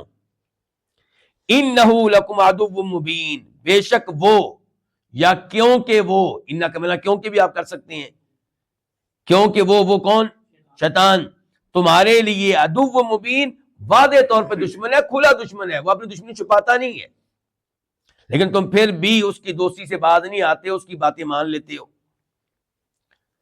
آیت نمبر 209 فَإِن زَلَلْتُمْ، بس اگر تم پھسل جاؤ، مِن بَعْدِ مَا جَاءَتْكُمُ الْبَيِّنَاتُ، یہ ما مصریہ ہے، اپنے پاس وعدے دلائل آ جانے کے بعد، یعنی کہ وعدے دلائل آ جانے کے بعد تم صراط مستقیم سے پھسل جاؤ، اس کو چھوڑ دو. فَاعْلَمُوا، پس تم جان لو، ان اللہ عزیز الحکیم، بے شک اللہ تعالیٰ سب پہ غالب ہے، کمال حکمت والا ہے. اللہ کو کوئی مسئلہ نہیں ہے. تمہارے پاس واضح طور پہ قرآن آ گیا، حق کے دلائل آ گئے، اب بھی تم اسے نہ اپناؤ، اب بھی تم اسے چھوڑ دو، تو اللہ تعالیٰ کو کوئی مسئلہ نہیں ہے، اپنا ہی نقصان کرو گے. حل ینظرون، حل کا معنی یہاں پہ کیا کریں گے؟ عام طور پہ حل کا معنی کیا ہوتا ہے؟ کیا. لیکن یہاں پہ کیا نہیں کریں گے. آپ کہیں گے بھئی یہ کیا مسئلہ ہے، ہم کدھر جائیں؟ ہمیں بتایا گیا تھا حل کا معنی ہوتا ہے کیا، اور اب یہاں پہ کہہ رہے ہیں حل کا معنی کیا نہیں ہے. اسی لیے ہم کہتے ہیں قرآن کو تھوڑا سا اور وقت دیں آپ. تو یہاں پہ حل ینظرون کے بعد کیا آ رہا ہے؟ الا. یہ جو الا آ رہا ہے یہ بتا رہا ہے کہ حل کا معنی یہاں پہ ہوگا نہیں کا، نفی کا معنی ہوگا. یہ کس نے بتایا ہمیں؟ آگے آنے والے الا نے. تو حل ینظرون، نہیں وہ انتظار کر رہے، الا مگر اس بات کا کہ ان یاتیہم اللہ، اللہ تعالیٰ ان کے پاس آئے، فی ظلال، ظلت ان کی جمع ہے سائبان، سایہ، فی ظلل من الغمام، بادلوں کے سائبان میں، بادلوں کے سائے میں. اور کون آئے؟ والملائکۃ، اور فرشتے. وقضی الامر، اور کام تمام کر دیا جائے. اس آیت کو صحیح معنوں میں آپ تب سمجھیں گے جب تھوڑی سی وضاحت آپ کے سامنے رکھی جائے گی. اللہ نے پہلے بتا دیا کہ وعدے دلائل آ چکے، ایسے ہی ہے. لیکن کیا وعدے دلائل آنے کے بعد سب لوگوں نے حق کو اپنا لیا؟ نہیں، بہت سے لوگ حق کی مخالفت کرتے رہے. اللہ نے کہا کہ وعدے دلائل تو میں نے بھیج دیے، یہ چاہتے ہیں کہ ہمیں وہ معجزات دیے جائیں جو ہم مانگیں. کون سے معجزات دیے جائیں؟ جو ہم مانگیں وہ معجزات ہمیں دیے جائیں. جبکہ اللہ کا نظام یہ ہے کہ اللہ تعالیٰ جب وہ معجزہ دے جو لوگوں نے مانگا ہو، پھر لوگ ایمان نہ لائیں تو پھر کام تمام ہو جاتا ہے، پھر اللہ کا عذاب آیا کرتا ہے. فرمایا یہ لوگ لگتا ہے کہ بس یہ چاہتے ہیں کہ اللہ خود ہمارے پاس آئے، یہ چاہتے ہیں کہ اللہ کے فرشتے ان کے پاس آئیں، اور وہ آ گیا تو کام تمام ہو جائے گا. پھر اللہ پہ ایمان لائیے دیکھے بغیر، یؤمنون بالغیب، فرشتوں پہ ایمان لائیے دیکھے بغیر. یہ وہ ایمان ہے جو آپ کے کام آئے گا. اللہ تعالیٰ نے دلائل بھیج دیے، معجزات بھیج دیے، نبی بھیج دیا علیہ الصلوۃ والسلام، ان پہ یقین کرتے ہوئے اللہ کو بھی مان لے، اللہ کے فرشتوں کو بھی مان لے، اور اللہ تعالیٰ کی اطاعت کرے، اللہ کی عبادت کرے، یہ ہے ایمان۔ آپ کہتے ہیں کہ اللہ ہمارے سامنے آئے، فرشتے ہمارے سامنے آئے، تو وہ سامنے آ گئے تو اب ایمان لانا فائدہ نہیں دے گا۔ فرمایا حل ینظرون، وہ نہیں انتظار کر رہے مگر اس بات کا کہ خود ان کے پاس کون آئے؟ اللہ تعالیٰ، فی ظلل من الغمام، بادلوں کے سائبانوں میں، بادلوں کے سائے میں، والملائکۃ، اور کون آئے؟ فرشتے، وقضی الامر، قضی اور پورا کر دیا جائے، الامر معاملہ تمام کر دیا جائے کام، وإلی اللہ ترجع الامور، اور اللہ ہی کی طرف لوٹائے جاتے ہیں الامور، تمام امور اللہ کی طرف لوٹیں گے، اللہ کے سامنے سارے معاملات جائیں گے اور جا رہے ہیں۔ آیت نمبر 211 211، انہوں نے کہا تھا کہ ہمیں وہ معجزات دیے جائیں جو ہم مانگ رہے ہیں، ایسے ہی ہے، مثال کے طور پہ مکہ کے پہاڑ کیا بن جائیں؟ سونے کے بن جائیں، مکہ کے پتھریلے پہاڑوں کے درمیان سے نہریں نکل آئیں، یہ ہو جائے وہ ہو جائے، کئی معجزات مانگے انہوں نے۔ اللہ تعالی نے کہا بنی اسرائیل سے پوچھ لو، تمہارے دائیں بائیں رہتے ہیں، یہودی عیسائی رہتے ہیں، ان سے پوچھئے ہم نے ان کو کتنے معجزات دیے تھے، لیکن اس کے باوجود ان میں سے کئی لوگ ایمان نہیں لائے۔ کیا معجزات دیے تھے؟ مثال کے طور پہ موسیٰ علیہ السلام کا عصا، لاٹھی، معجزہ تھا، وہ سام بن جاتا تھا۔ ان کا ہاتھ ید بیضاء، پھر بنی اسرائیل ایک صحرا میں ٹھہرے ہوئے تھے تو ان کے اوپر بادل اللہ تعالی نے کر دیے تاکہ ان کو سایہ ملتا رہے، من سلوا ان کو ملتا رہا۔ ان کے لیے اللہ تعالیٰ نے سمندر میں راستے بنا دیے، سمندر کو پھاڑ دیا۔ ان کے لیے اللہ تعالیٰ نے پتھر سے 12 چشمے نکال دیے۔ تو ایک نہیں کئی ایک معجزات ان کو دیے گئے، لیکن اس کے باوجود ان میں سے بہت سے لوگوں نے کفر کا راستہ اختیار کیا، شرک کا راستہ اختیار کیا۔ فرمایا سل، آپ پوچھئے بنی اسرائیل، کن سے؟ بنی اسرائیل سے، کم آتیناہم من آیت بینہ، کم کو آپ بنا لیں یہاں پہ خبریہ، کتنی ہی ہم نے آتینا دی ہم ان کو، من آیت بینہ، واضح نشانیاں، ان کے واضح معجزات، واضح دلائل۔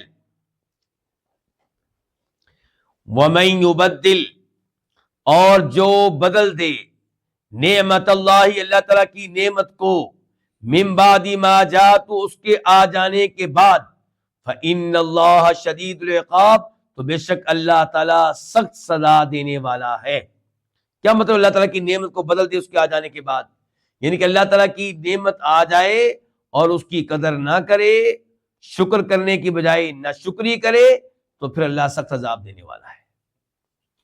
یہ چیز آپ سمجھیں گے ایک اور ایسے، الم تر الی الذین بدلوا نعمت اللہ کفرا، اللہ تعالیٰ نے دوسرے مقام پہ کہا ہے کیا آپ نے ان کی طرف نہیں دیکھا جنہوں نے اللہ تعالیٰ کی نعمتوں کو بدل دیا ناشکری میں، یعنی کہ اللہ کی نعمتیں ملنے کے بعد شکر گزار بندے نہیں بنے بلکہ ناشکری کا راستہ اختیار کیا۔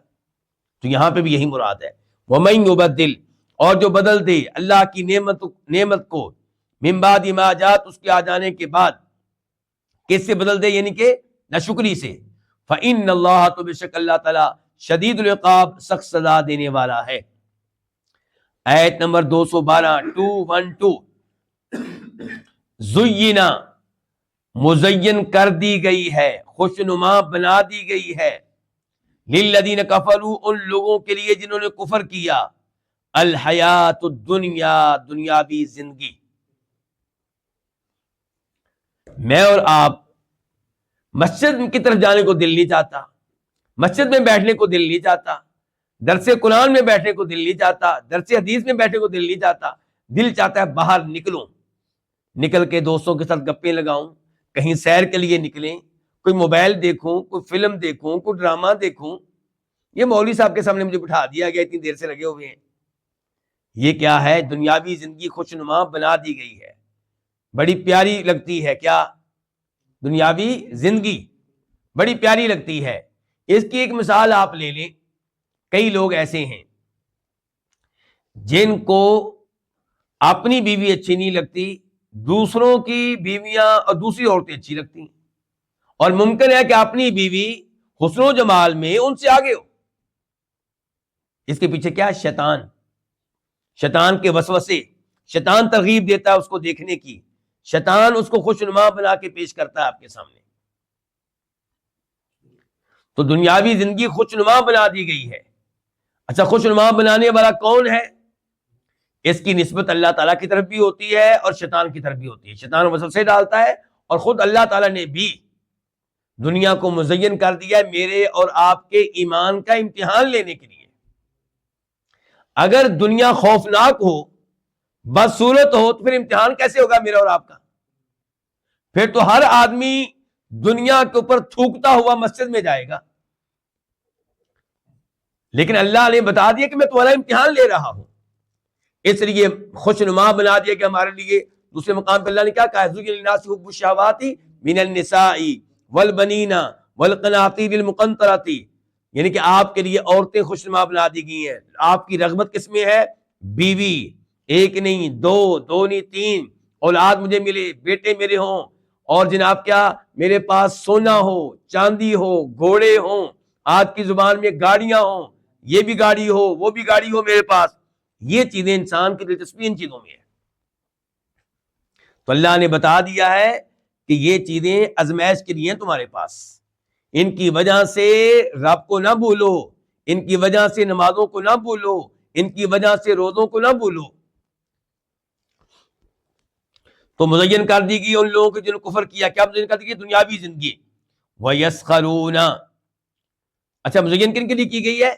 کافروں کے لیے، کیونکہ وہی متاثر ہوتے ہیں اس سے، ایمان والے متاثر نہیں ہوتے عام طور پہ. وَيَسْخَرُونَ، اور وہ مذاق اڑاتے ہیں، مِنَ الَّذِينَ آمَنُوا، کن کا؟ ان لوگوں کا جو ایمان لائے. کیوں مذاق اڑاتے ہیں؟ پچھلے جملے سے مناسبت دیکھیں. کیوں مذاق اڑاتے ہیں؟ کہ ان کے پاس دنیا نہیں ہے. صحابہ کرام کا مذاق اڑاتے ہیں، بلال کا مذاق اڑاتے ہیں، اور عمار بن یاسر کا مذاق اڑاتے ہیں، سلمان فارسی کا مذاق اڑاتے ہیں، صحابہ کرام کا مذاق اڑاتے ہیں. کس وجہ سے؟ کہ دنیا نہیں ہے. اور آج بھی دیکھ لیں، میں ان علماء کی بات کر رہا ہوں جو توحید کے اوپر ہیں اور بعمل ہیں. یہ دیکھو مولوی صاحب کو، ان کو تو کپڑے پہننے بھی نہیں آتے. ان کو دیکھو کیسے اوپر رومال لیا ہوا ہے، کیسے شلوار ان کی دیکھو ٹخنے سے اوپر کی ہے، جیسے ان کو لگتا ہے کپڑے ہی نہیں ملے، کپڑے تھوڑے تھے ان کے پاس. ان کی عجیب و غریب باتیں کی جائیں گی. داڑھی دیکھو یار، کیا بال اتنے لمبے لمبے رکھے ہوئے ہیں. تو یہ مذاق اڑایا جاتا ہے آج بھی ایمان والوں کا. تو آپ ان کا حصہ نہ بنیں. فرمایا کافروں کے لیے دنیاوی زندگی مزین کر دی گئی، اور مذاق اڑاتے ہیں ان لوگوں کا جو ایمان لائے. والذین اتقوا، اور وہ لوگ جنہوں نے تقوی اختیار کیا. فوقہم، ان کے اوپر ہوں گے. کن کے اوپر؟ کافروں کے. یوم القیامہ، قیامت کے دن. قیامت کو پتہ چلے گا کون بہتر تھا، کون برا تھا. ایمان والوں کی شان بلند و بالا ہوگی، یہ جہنم کی آگ میں جل رہے ہوں گے. واللہ یرزق، اور اللہ رزق دیتا ہے، من یشاء، جس کو چاہتا ہے، بغیر حساب، بغیر کسی حساب کے، یعنی کہ کثرت کے ساتھ رزق دیتا ہے. ایک معنی یہ ہے بغیر حساب کا. دوسرا یہ ہے کہ کئی لوگوں کو اللہ رزق دیتا ہے بغیر حساب کے، ان کو ان سے حساب بھی نہیں کرے گا، ان کا پوچھے گا بھی نہیں. یہ دونوں معنی ہیں اس کے. اور جہاں تک مذاق اڑانے کا تعلق ہے کہ کافر ایمان والوں کا مذاق اڑاتے ہیں، تو اس بارے میں ایک آیت آپ کے سامنے رکھنا چاہوں گا. فَالْيَوْمَ الَّذِينَ آمَنُوا مِنَ الْكُفَّارِ يَضْحَكُونَ. اللہ نے وہاں پہ ذکر کیا ہے کہ آخرت میں ایمان والے کافروں کا مذاق اڑا رہے ہوں گے. جن کا مذاق اڑایا جاتا تھا وہ وہاں پہ ان کافروں کا مذاق اڑائیں گے. ابھی آیت نمبر 213 213. کان الناس امۃ واحدہ، لوگ ایک ہی امت تھے. کیا مطلب؟ سب کے سب لوگ توحید کے اوپر تھے، کوئی اختلاف نہیں تھا، کوئی شرک نہیں تھا. اور ایسا رہا ہے آدم علیہ السلام سے لے کے نوح علیہ السلام تک. نوح علیہ السلام کے زمانے میں شرک شروع ہوا ہے. تو یہ 10 صدیاں 10 زمانے توحید پہ گزرے ہیں. آدم علیہ السلام نور السلام کے درمیان 10 زمانے کس پہ گزرے ہیں؟ توحید پہ. سب لوگ ایک تھے. کان الناس امۃ واحدہ، لوگ ایک امت تھے، یعنی کہ ایمان کے اوپر تھے، توحید کے اوپر تھے. فبعث اللہ النبیین مبشرین ومنذرین، تو اللہ تعالیٰ نے بھیجا نبیوں کو خوشخبری دینے والا بنا کر اور ڈرانے والا بنا کر. کیوں جی؟ جب سارے توحید کے اوپر تھے تو ڈرانے کی کیا ضرورت تھی؟ تو اس سے پتا چلا کہ یہاں پہ اشارہ اس بات کی طرف ہے کہ اللہ تعالیٰ کہہ رہے ہیں کہ لوگ ایک امت تھے، اس کے بعد ان میں اختلاف پیدا ہوا، کچھ توحید کی طرف چلے گیا، کچھ شرک کی طرف، تو پھر اللہ نے نبی بھیجنے کا سلسلہ شروع کر دیا، خوشخبری دینے والے اور ڈرانے والے.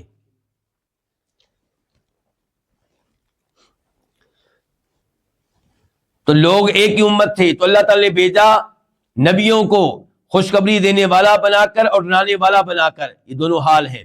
وَأَنزَلَ مَعَهُمُ الْكِتَابَ، وَأَنزَلَ، اور اس نے نازل کی، کس نے؟ اللہ تعالیٰ نے معاہم ان کے ساتھ الکتاب کیا نازل کی؟ کتاب. یعنی کہ نبی آئے اور ان کے ساتھ کتاب بھی آئی. اللہ نے ان کے ساتھ کتاب نازل کی بالحق کی، کس کے ساتھ؟ حق کے ساتھ. حق کے ساتھ کیا مطلب حق کے ساتھ نازل کی؟ ایک تو معنی یہ ہے کہ یہ حقیقت ہے کہ اللہ نے نازل کی. دوسرا معنی یہ کہ وہ کتاب کے اندر جو معلومات تھیں وہ حق سچ تھیں، ان میں کوئی باطل نہیں تھا. تو اللہ نے اتاری ان کے ساتھ الکتاب کتاب بالحق کی، حق کے ساتھ، لیحکما، تاکہ وہ فیصلہ کرے. وہ کون؟ اللہ تعالیٰ. بہت اچھے، یہ بھی کہا گیا، دوسرا کتاب بھی کہا گیا ہے. دونوں قول موجود ہیں، دونوں درست ہیں. ان کے اگر آپ کہتے ہیں کہ تاکہ اللہ نے کتاب اتاری تاکہ کتاب فیصلہ کرے، یہ بھی ٹھیک، اور اللہ نے کتاب اتاری تاکہ اللہ فیصلہ کرے، یہ بھی ٹھیک. لیحکما، تاکہ وہ فیصلہ کرے، بین الناس، لوگوں کے درمیان، فی مختلفوا فیہ، اس چیز میں جس میں انہوں نے اختلاف کیا. اس کا مطلب اختلاف شروع ہو چکا ہے نا. وَمَا اخْتَلَفَ فِيهِ، اور نہیں اختلاف کیا، فیہ، اس میں، کس میں؟ اس کتاب میں. کتاب میں، اب کتاب. اور نہیں اختلاف کیا اس کتاب میں، إِلَّا الَّذِينَ أُوتُوهُ، مگر ان لوگوں نے جن کو یہ دی گئی. یہ کیا؟ کتاب. اوتوہ، ضمیر کتاب کی طرف جا رہی ہے. اور نہیں اختلاف کیا اس کتاب میں مگر ان لوگوں نے جن کو یہ دی گئی، من بعد ما جاءتهم البینات، بعد دلائل ان کے پاس آ جانے کے بعد. دلائل واضح طور پہ آ گئے، پھر اختلاف کیا. ان کے اختلاف کی کوئی ضرورت نہیں تھی، حق واضح آ چکا تھا. لیکن کیوں اختلاف کیا؟ بغیم بینہم، آپس میں ضد کرتے ہوئے، آپس میں ضد کرتے ہوئے.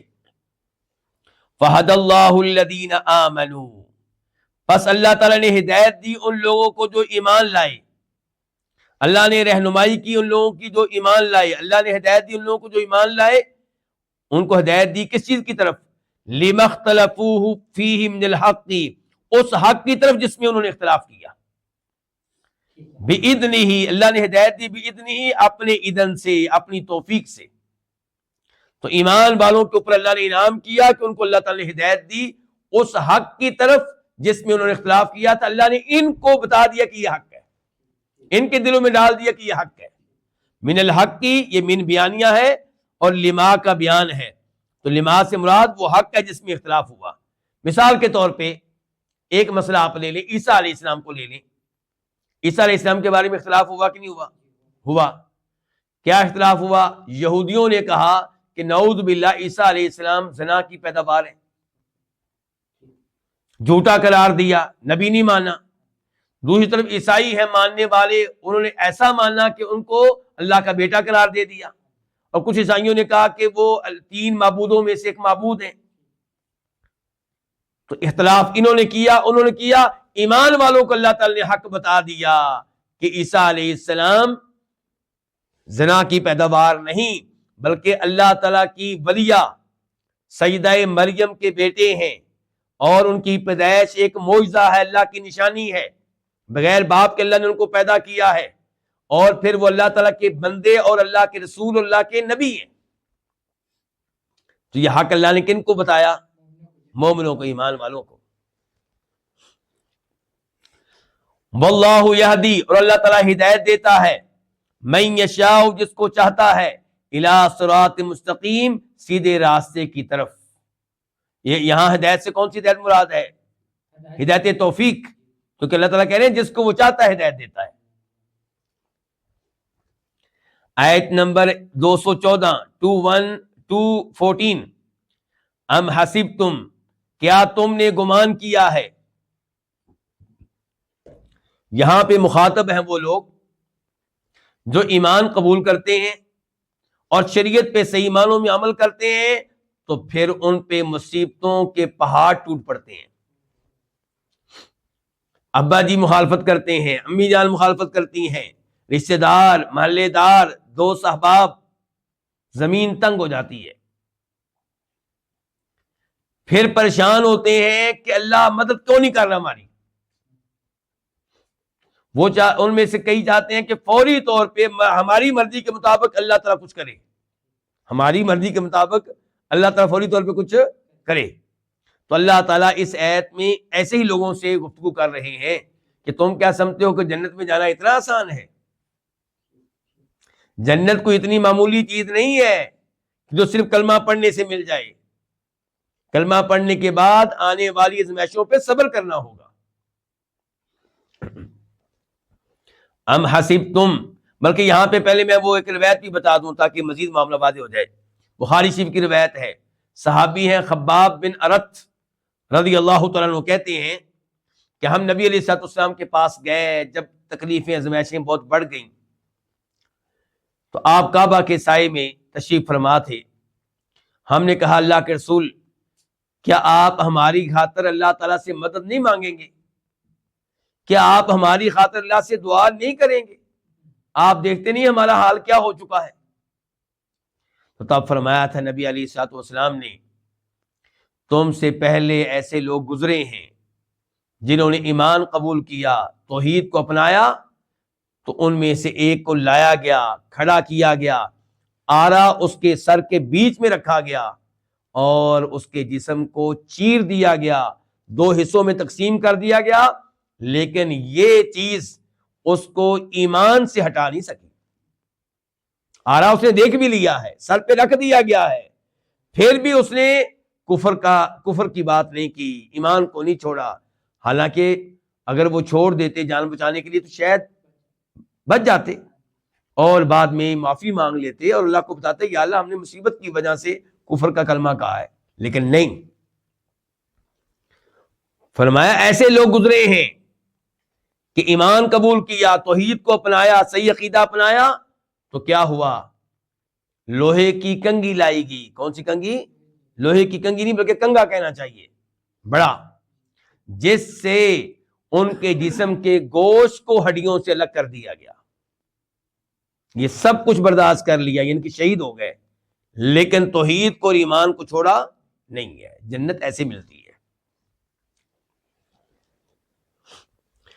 پھر اسی حدیث میں اللہ کے رسول نے یہ بھی کہا تھا علیہ الصلوۃ والسلام کہ اللہ تعالیٰ اپنے دین کو نافذ کرے گا، دین کو غلبہ دے گا، حتیٰ کہ ایسا وقت بھی آئے گا کہ ایک آدمی تنہا نکلے گا، یمن کے شہر صنعاء سے حضرموت تک جائے گا، اکیلا ہوگا، اللہ کے علاوہ اسے کسی چیز کا خوف اور خطرہ نہیں ہوگا، لیکن تم لوگ جلد بازی سے کام لے رہے ہو. آپ نے اپنے صحابہ کرام سے کہا جو پریشان ہو گئے تھے کہ اچھے دن آئیں گے، دین کو غلبہ ملے گا، لیکن تم بہت پریشان، جلدی پریشان ہو گیا ہو. اور میں نے اور آپ نے کیا قربانی دی ہے؟ کچھ بھی نہیں، کچھ بھی نہیں. ہم تو اپنے بچے سے یہ بھی نہیں کہتے کہ بیٹا ٹھیک ہے تمہارا امتحان ہے، ایگزام ہے، لیکن روزہ نہیں چھوڑنا. 5 نمبر کم آ جائیں کوئی بات نہیں، 10 نمبر کم آ جائیں کوئی بات نہیں، لیکن روزے کی اہمیت ہے. روزے کے سامنے ان امتحان، دنیاوی امتحانوں کی کوئی اہمیت نہیں ہے. مسلمان والدین سمجھدار اپنے بچوں سے کہہ رہے تھے بیٹا کل روزہ نہ رکھنا، کل تمہارا ایگزام ہے. ہم نے کیا قربانی دی ہے دین کے لیے؟ ام حسبتم کیا تم نے گمان کیا ہے ان تدخلوا الجنہ کہ تم جنت میں داخل ہو جاؤ گے، ولما واو حالیہ ہے جبکہ، لما ابھی تک نہیں، لما کا معنی کیا ہوتا ہے؟ ابھی تک نہیں، یاتی آئی، کم تمہارے اوپر، مثل الذین، ان لوگوں کی حالت، مثل کا معنی یہاں پہ کیا ہے؟ حالت. ان لوگوں کی حالت الذین خلو من قبلکم، جو تم سے پہلے گزر گئے ہیں، مستہم البأساء، ان کو مس کیا، ان کو چھوا، ان پہ آئی البأساء تنگی، والضراء تکلیف، وزلزلوا، اور ان کو جھنجھوڑ دیا گیا، اتنی تکلیفیں آئیں کہ ہل کے رہ گئے بیچارے، دل ان کے ہل کے رہ گئے، وزلزلوا، اور ان کو جھنجھوڑ دیا گیا، حتی یقول الرسول، یہاں تک کہ اس زمانے کا رسول کہنے لگا، والذین آمنوا معہ، اور وہ لوگ جو اس کے ساتھ ایمان لائے تھے وہ کہنے لگے، متی نصر اللہ، کب آئے گی اللہ کی مدد.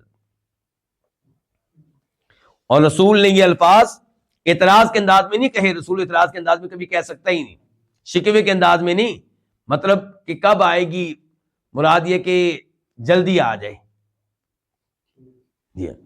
الا ان نصر اللہ قریب، الا خبردار، ان کی مراد کیا؟ سن لو، الا خبردار، ان نصر اللہ قریب، بے شک اللہ تعالیٰ کی مدد قریب ہے.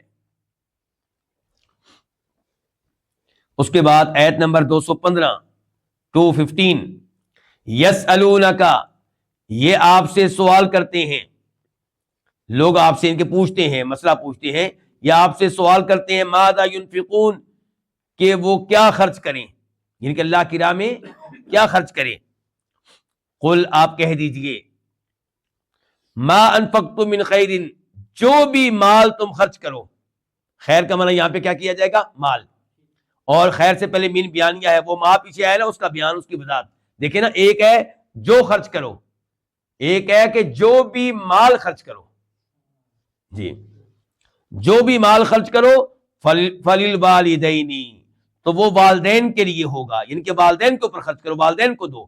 فللوالدین، تو وہ والدین کے لیے ہو، والاقربین، اور زیادہ قرابت والوں کے لیے، یعنی کہ جن کی گہری رشتہ داری آپ کے ساتھ، زیادہ قرابت والوں کے لیے، والیتامى، اور یتیموں کے لیے، والمساکین، اور مسکینوں کے لیے، وابن السبیل، اور مسافر کے لیے. اچھا، سوال کیا ہوا تھا؟ کیا خرچ کریں، کون سا مال خرچ کریں اللہ کی راہ میں؟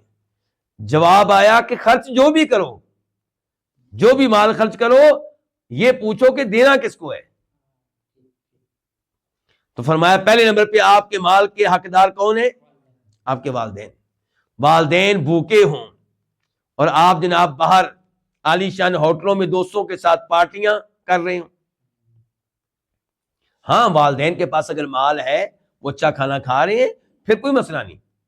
لیکن والدین اگر فقیر و مسکین ہیں تو آپ کے مال کے پہلے حقدار کون ہیں؟ آپ کے والدین. پھر دوسرے نمبر پہ آپ کے قریبی رشتے دار، پھر یتیم بچے، پھر مسکین لوگ، اور پھر مسافر. وما تفعلوا من خیر فإن اللہ بہ علیم، اور تم جو بھی خیر کرو، یعنی کہ جو بھی نیکی کرو، تم جو بھی نیکی کرو، فإن اللہ بہ علیم، تو بے شک اللہ تعالیٰ اسے اچھی طرح جاننے والا ہے، بخوبی جاننے والا ہے. یہ کیا ہے؟ یہ دھمکی ہے کہ بشارت ہے؟ بشارت ہے، یعنی کہ اللہ کی راہ میں خرچ کیا ہوا آپ کا 1 روپیہ بھی ضائع نہیں جائے گا. اگر آپ نے اللہ کو راضی کرنے کے لیے دیا ہے تو ضائع نہیں جائے گا. آیت نمبر 216 216، کتب علیکم القتال، کتبہ فرض کر دی گئی ہے، علیکم تمہارے اوپر، القتال لڑائی، یعنی کہ اپنے پڑوسیوں سے لڑو، رشتہ داروں سے لڑو. یہ مراد ہے؟ نہیں، مراد ہے اللہ کے دشمنوں سے لڑنا، کفار سے لڑنا، یہ مراد ہے. کتب علیکم، تمہارے اوپر فرض کر دی گئی ہے لڑائی، وہوا، جب کہ وہ کیا؟ وہ لڑائی، کرہ لکم، تمہارے لیے ناپسندیدہ ہے. کر مصدر ہے بمعنی مکروہ، یعنی کہ لڑائی فرض کی گئی ہے لیکن تمہیں لڑنا اچھا نہیں لگتا، کیونکہ لڑنے میں جان جانے کا خطرہ ہے، لڑائی میں زخم لگتے ہیں، لڑائی میں بازو کٹ جاتا ہے، ٹانگ کٹ جاتی ہے، لڑائی میں مالی نقصان بھی ہے، سفر کرنا پڑتا ہے، بہت کچھ ہے. فرمایا تمہارے اوپر لڑائی فرض کر دی گئی ہے جبکہ وہ تمہارے لیے ناپسندیدہ ہے. وعسا، اور قریب ہے، ممکن ہے. عسا کا معنی قریب بھی کر لیتے، ممکن بھی. وعسا، اور ممکن ہے، ان تکرہو کہ تم ناپسند کرو، شیئن کسی چیز کو، وہو خیر لکم جبکہ وہ تمہارے لیے بہتر ہو۔ یہاں پہ مجھے وہ حدیث یاد آ رہی ہے نبی علیہ الصلوۃ والسلام کی، کہ کسی کو اگر اپنی بیوی کی کوئی عادت بری لگتی ہے تو وہ اپنی بیوی کی ان عادات کی طرف دیکھے جو اچھی ہوں گی۔ گھر اسی طرح آباد ہوتے ہیں، اور گھر وہاں تباہ و برباد ہوتے ہیں جہاں پہ انسان بیوی کی کسی ایک خامی کو لے کر بیٹھ جائے اور پیچھے پڑ جائے۔ خامیوں سے پاک 100% لڑکی آپ کو کوئی نہیں ملنی، اس لیے چند خامیاں جو ہیں وہ نظر انداز کر دیں۔ ہاں اگر وہ شرک کرنے والی ہے یا نماز نہیں پڑھتی پھر مسئلہ ہے، یہاں پہ ٹینشن لیں، آپ یہاں پہ ایکشن لیں، کیونکہ اس نے آپ کے بچوں کی ماں بننا ہے۔ یا اگر وہ بے حیائی میں کا ارتکاب کرنے والی ہے، غیر مردوں کے ساتھ تعلقات رکھنے والی ہے، تو یہاں پہ آپ ان کے ایکشن لیں۔ تو بہرحال کہنے کا مطلب اللہ تعالیٰ کہہ رہے ہیں وَعَسَىٰ أَن تَكْرَهُوا شَيْئًا، ممکن ہے کہ تم ایک چیز کو ناپسند کرو جبکہ وہی تمہارے لیے کیا ہو، اچھی ہو۔ اور یہ اصول ہر جگہ میں ذہن میں رکھنا چاہیے۔ ابھی میں گفتگو کر رہا تھا کہ ایک طرف روزے ہیں اور ایک طرف کیا ہے، امتحان ہے۔ اچھے نمبر لیں گے تو آگے یونیورسٹی میں جائیں گے، اچھی یونیورسٹی میں تبھی داخلہ ملے گا۔ تو فرمایا کس کو ترجیح دو، اللہ کے حکم کو۔ اللہ نے فرض کیا روزہ، روزے کو اختیار کریں، ہو سکتا ہے اسی میں آپ کے لیے خیر ہو، اور واقعی خیر ہوتی ہے۔ ہو سکتا ہے یہ روزہ ہی آپ کو اس گندی یونیورسٹی سے بچا لے جس میں جانے کے آپ خواب دیکھ رہے ہیں۔ وہ یونیورسٹی جس کی خاطر آپ جناب دن رات ایک کیے ہوئے ہیں، یہ روزہ ہی ہو سکتا ہے اس کی وجہ سے آپ کے نمبر کم آئیں اور آپ اس گھٹیا یونیورسٹی سے بچ جائیں، بے حیائی الہاد والی لادینیت والی یونیورسٹی سے بچ جائیں آپ۔ تو اسی طرح مثالیں مختلف آپ اپنے ذہن میں لا سکتے ہیں۔ نماز کا وقت ہو گیا، جائیں نماز کے لیے۔ جو نقصان آپ کو نظر آ رہا ہے ہو سکتا ہے اسی نقصان میں آپ کے لیے بہتری ہو۔ اچھا ہمارے لوگ بس ایک ہی سوچ رکھتے ہیں، کیا نماز پڑھنے والے بھی نقصان ہونا ہی نہیں چاہیے کیونکہ میں نماز پڑھنے جا رہا ہوں۔ بالکل صرف ایک ہی سوچ ہے ذہن میں۔ بھئی آپ یہ بھی امید رکھیں کہ نقصان نہیں ہوگا، یہ بھی ذہن میں رکھیں جو نقصان ہوگا اس میں میرے لیے خیر ہوگی، میں نے نماز پڑھنی ہے۔ وَعَسَىٰ أَن تُحِبُّوا شَيْئًا، اچھا اب یہ لڑائی کی بات ہو رہی تھی نا، تو لڑائی تمہیں ناپسند ہے وہ بتا چکا ہوں کیوں۔ اچھا خیر اس میں کیا ہوگی، آپ کو غلبہ ملے گا، مسلمانوں کو دنیا میں عزت ملے گی، اور پھر مال غنیمت ملے گا، تو بہت کچھ ملے گا، اور اگر شہید ہو گیا تو شہادت ملے گی، جنت ملے گی۔ وَعَسَىٰ أَن تُحِبُّوا شَيْئًا وَهُوَ شَرٌّ لَكُمْ، اور ممکن ہے کہ تم ایک چیز کو پسند کرو جبکہ وہ تمہارے لیے بری ہو۔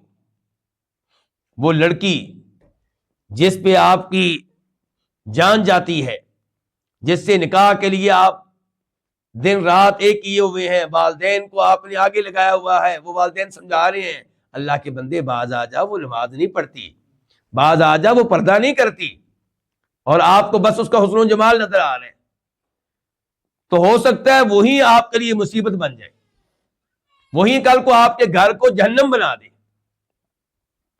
اور یہ ہم دیکھتے ہیں، اس کی کئی مثالیں۔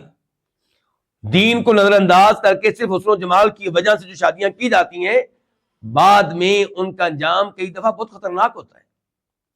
روتا ہے یہ مرد کیونکہ اس کو چھوڑ نہیں سکتا، اولاد کا مسئلہ ہے، نہیں چھوڑتا کہ گھر میں سکون ہی نہیں لینے دیتی، وہ بدتمیز ہے اعلیٰ درجے کی، بدتمیزی اس کے ساتھ بھی کرتی ہے، اس کے والدین کے ساتھ بھی کرتی ہے، اس نے اس کو والدین سے کاٹ کے رکھ دیا ہے۔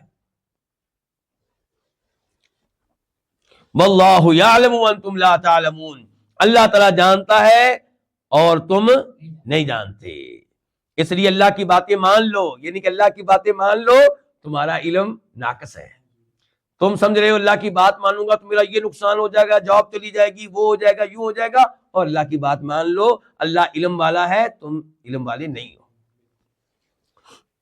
ڈاکٹر کی بات ہم کیوں مان لیتے ہیں، وہ علم والا ہے، تو اللہ کی کیوں نہیں مانتے؟ یسألونک عن الشہر الحرام قتال فیہ، یہ آپ سے سوال کرتے ہیں عن الشہر الحرام، حرمت والے مہینے کے بارے میں۔ قتال بدل استعمال ہے، یعنی کہ اس مہینے میں لڑائی کے بارے میں۔ آپ کو پتہ ہے نا حرمت والے مہینے کتنے ہیں؟ 4۔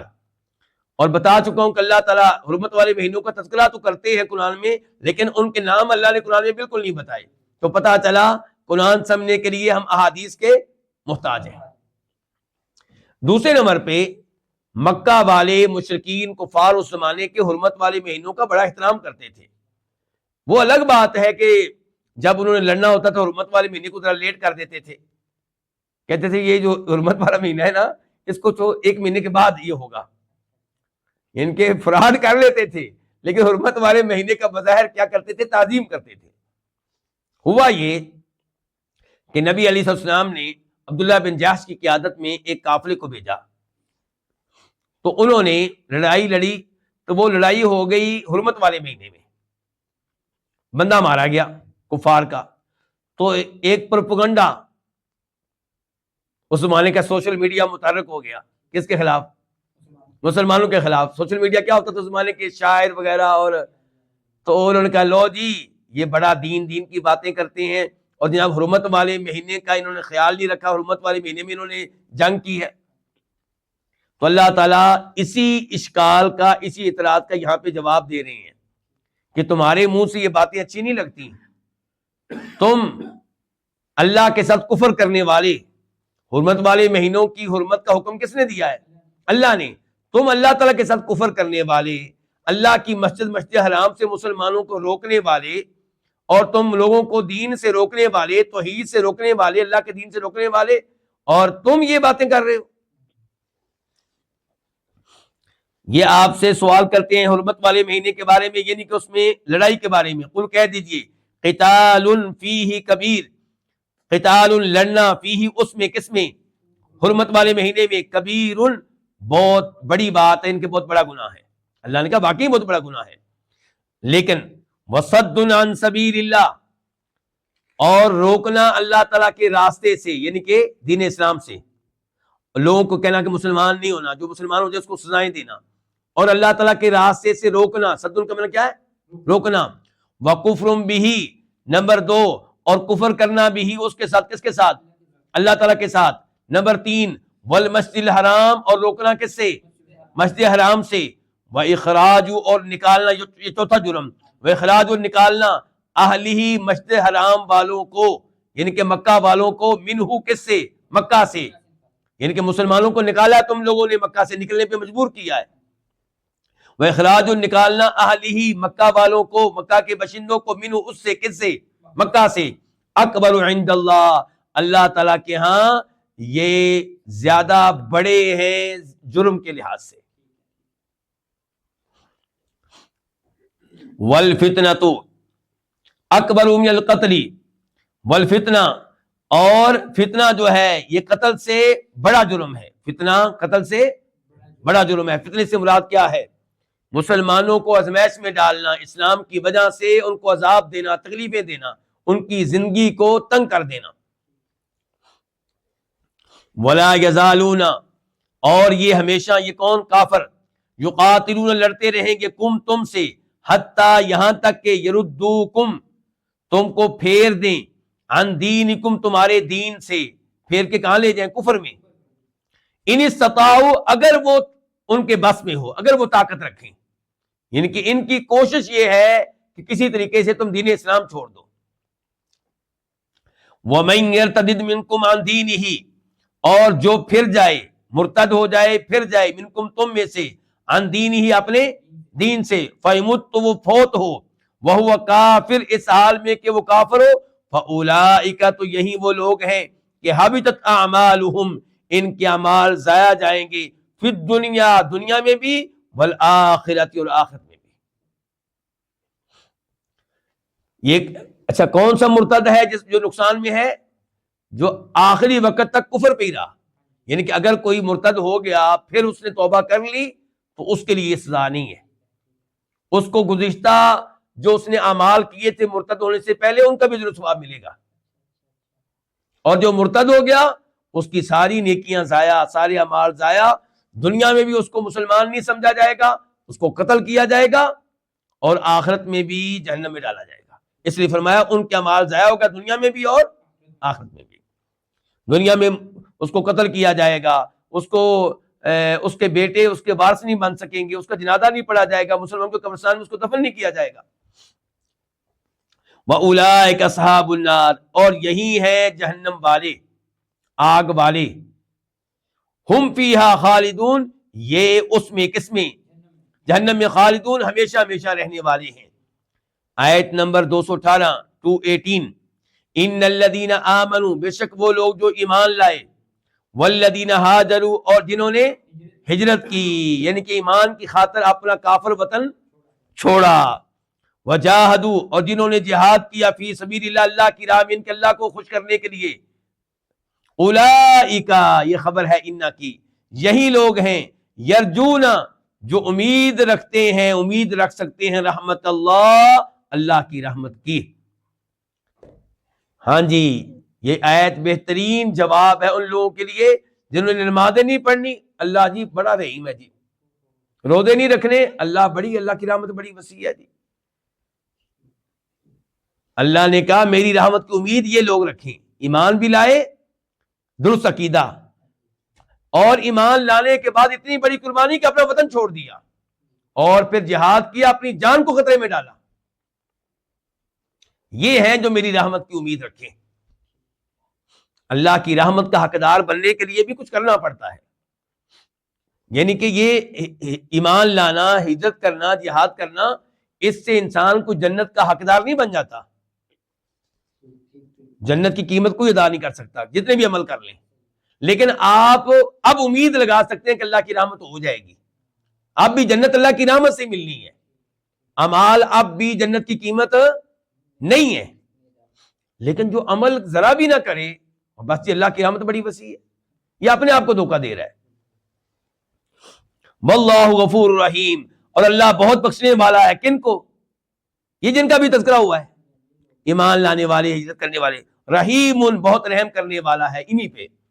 یسألونک، آیت نمبر 219 219، یسألونک، یہ آپ سے سوال کرتے ہیں، آپ سے مسئلہ پوچھتے ہیں، عن الخمر، شراب کے بارے میں، والمیسر، اور جوے کے بارے میں۔ جوا جانتے ہیں نا، یہ بیمہ، انشورنس، یہ کیا ہوتا ہے؟ اس کے پیچھے کیا ہوتا ہے؟ جوا، جی ہاں، یہ لاٹریاں جو عام طور پہ نکلتی ہیں، ان میں کیا ہوتا ہے؟ جوا، اور جو باقاعدہ جوا کھیلا جاتا ہے وہ بھی جوا ہے۔ تو جوا حرام ہے اسلام میں، چاہے آپ یہ کام کریں، لاٹریاں نکالیں، مثال کے طور پہ عمرے کا ٹکٹ نکلے گا جی، حج کا ٹکٹ نکلے گا جی، جوا ہے جی ہاں۔ یسألونک، وہ آپ سے پوچھتے ہیں شراب کے بارے میں، والمیسر، اور جوے کے بارے میں، قل، آپ کہہ دیں، فیہما، ان دونوں میں، اثم کبیر، بہت بڑا گناہ ہے، ومنافع للناس، اور لوگوں کے لیے کئی فائدے ہیں، شراب میں بھی اور جوے میں بھی۔ ہاں بالکل، فائدے کا انکار نہیں ہے۔ آج لوگ ہمیں سمجھاتے ہیں نا کہ اگر سود والا سسٹم نہیں ہوگا تو قرضہ کون دے گا، کوئی کسی کو قرضہ ہی نہیں دے گا، بینک قرضہ نہیں دیں گے تو پھر نظام کیسے ملک کا چلے گا؟ یہ باتیں، یہ فوائد ہمیں بتائے جاتے ہیں، یہ عارضی فائدے ہیں، اور نقصانات اس سے کہیں زیادہ ہیں، اور کوئی نقصان نہ ہو، اتنا نقصان کافی ہے کہ اللہ ناراض ہوتا ہے۔ یہ اکیلا باری ہے تمام فوائد پہ۔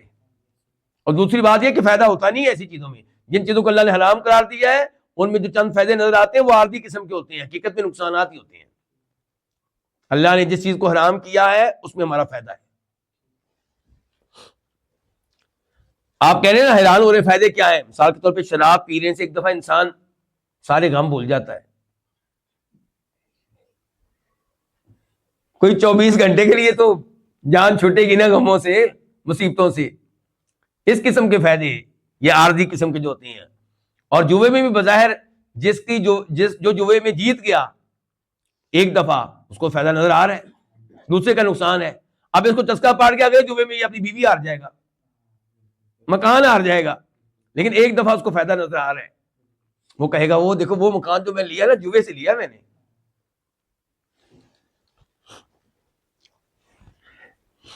وَإِثْمُهُمَا اور ان کا گناہ اکبر من نفعهما ان کے فائدے سے کہیں بڑھ کر ہے.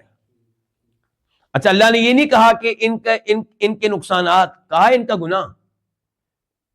کیا مطلب؟ ان کے فائدے کے مقابلے میں ہم نے نقصان نہیں دیکھنا، ہم نے دیکھنا اللہ نے حرام کیا ہے، بس گناہ ہے، بات ختم. فوائد جتنے بھی نظر آئیں، سود کے فوائد جتنے بھی نظر آئیں، جوے کے فوائد جتنے بھی نظر آئیں، ان تمام چیزوں کے فوائد جتنے بھی نظر آئیں، اللہ نے حرام کر دیا، بات ختم. وَيَسْأَلُونَكَ اور وہ آپ سے سوال کرتے ہیں ماذا ينفقون کہ وہ کیا خرچ کریں. قل کہہ دیجئے العفو کیا خرچ کریں؟ العفو. العفو کی دو تفسیریں ہیں. نمبر ایک، العفو بہترین مال، جو آپ کا بہترین مال ہے وہ خرچ کریں. اور دوسرا اس کا معنی یہ کہ زائد مال، جو آپ کی ضرورت سے زائد ہو اس میں سے خرچ کریں آپ. کذالک اسی طرح یبین اللہ اللہ تعالیٰ وعدے کرتا ہے لکم تمہارے لیے الآیاتی کیا ایتیں، اپنے احکام، اپنے شریعت. اسی طرح اللہ تعالیٰ وعدے کرتا ہے تمہارے لیے آیاتی ایتیں لعلکم تتفکرون تاکہ تم غور و فکر کرو. غور و فکر کس میں کرو؟ فی الدنیا والآخرہ، غور و فکر کرو دنیا اور آخرت میں. کیا مطلب؟ جوا یا سود ان کا فائدہ دنیاوی فائدہ ہے. اچھا اس کی وجہ سے اگر آپ کی آخرت ماری جائے، جنت سے آپ محروم کر دیے جائیں، تو عقل مند آدمی کو سوچنا چاہیے مجھے کون سی چیز کو اختیار کرنا چاہیے. آخرت کو دنیا پہ ترجیح دینی چاہیے نا، عارضی فائدہ کی طرف نہ دیکھیں، مستقل فائدے کی طرف دیکھیں. تو اللہ تعالیٰ اسی طرح وعدے کرتا تمہارے لیے اپنی آیتیں تاکہ تم غور و فکر کرو فی الدنیا والآخرہ، دنیا اور آخرت کے معاملے میں. وَيَسْأَلُونَكَ اور یہ آپ سے سوال کرتے ہیں عن الیتامی کن کے بارے میں؟ یتیموں کے بارے میں. اللہ تعالیٰ کا حکم ہے ایک اور جگہ پہ کہ وَلَا تَقْرَبُوا مَالَ الْيَتِيمِ إِلَّا بِالَّتِي هِيَ أَحْسَنُ، یتیم کے مال کے قریب بھی نہ جاؤ، ہاں کسی اچھے طریقے سے جاؤ. کیا مطلب ہے اس کا؟ اچھے طریقے سے تو بر اللہ نے کیا کہا؟ یتیم کے مال کے قریب نہ جاؤ.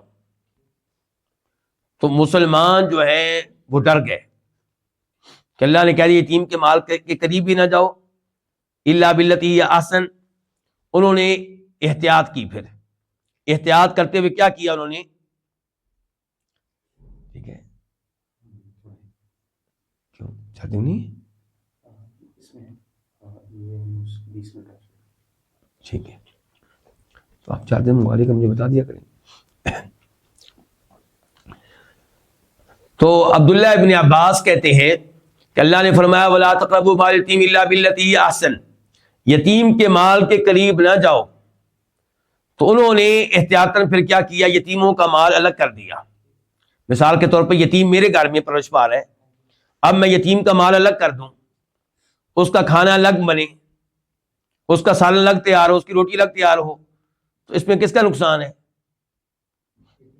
کچھ نہ کوئی میرا بھی ہوگا، لیکن یتیم کا زیادہ نقصان ہے. اب اس کا گوشت خراب ہو جائے گا. اس زمانے میں فریزر ایک گھر میں کتنے ہوتے تھے؟ تھا ہی نہیں. تو یتیم کا گوشت لایا گیا اس کے لیے خراب ہو جائے گا اور اس کی کئی چیزیں خراب ہو جائیں گی. تو یتیم کو اپنے ساتھ ملا کے رکھنا جبکہ نیت بری نہ ہو تو یتیم کا فائدہ ہے. اگر یتیم کو لوٹنے کی نیت ہو پھر تو نقصان ہے یتیم کا، لیکن اگر یتیم کا فائدہ کرنے کی نیت ہو تو بہتر یہ ہے کہ یتیم کو اپنے ساتھ رکھیں اور اس کے مال میں سے اتنے پیسے آپ لے لیں جتنے پیسے کا اس نے کھانا کھایا ہے، جتنے پیسوں کا آپ نے اس کے لیے لباس خریدا ہے، دیگر اس کے امور آپ نے جو طے کیے ہیں. تو اللہ تعالیٰ اس آیت میں اسی معاملے کی طرف اشارہ کر رہے ہیں کہ اللہ تعالیٰ نے کہا بھائی کے لفظ میرے منہ سے نکل گیا، مجھے نہیں کہنا چاہیے. اللہ تعالیٰ نے کہا کہ تم یتیموں کو اپنے ساتھ ملا کے رکھ سکتے ہو، وہ تمہارے بھائی ہیں.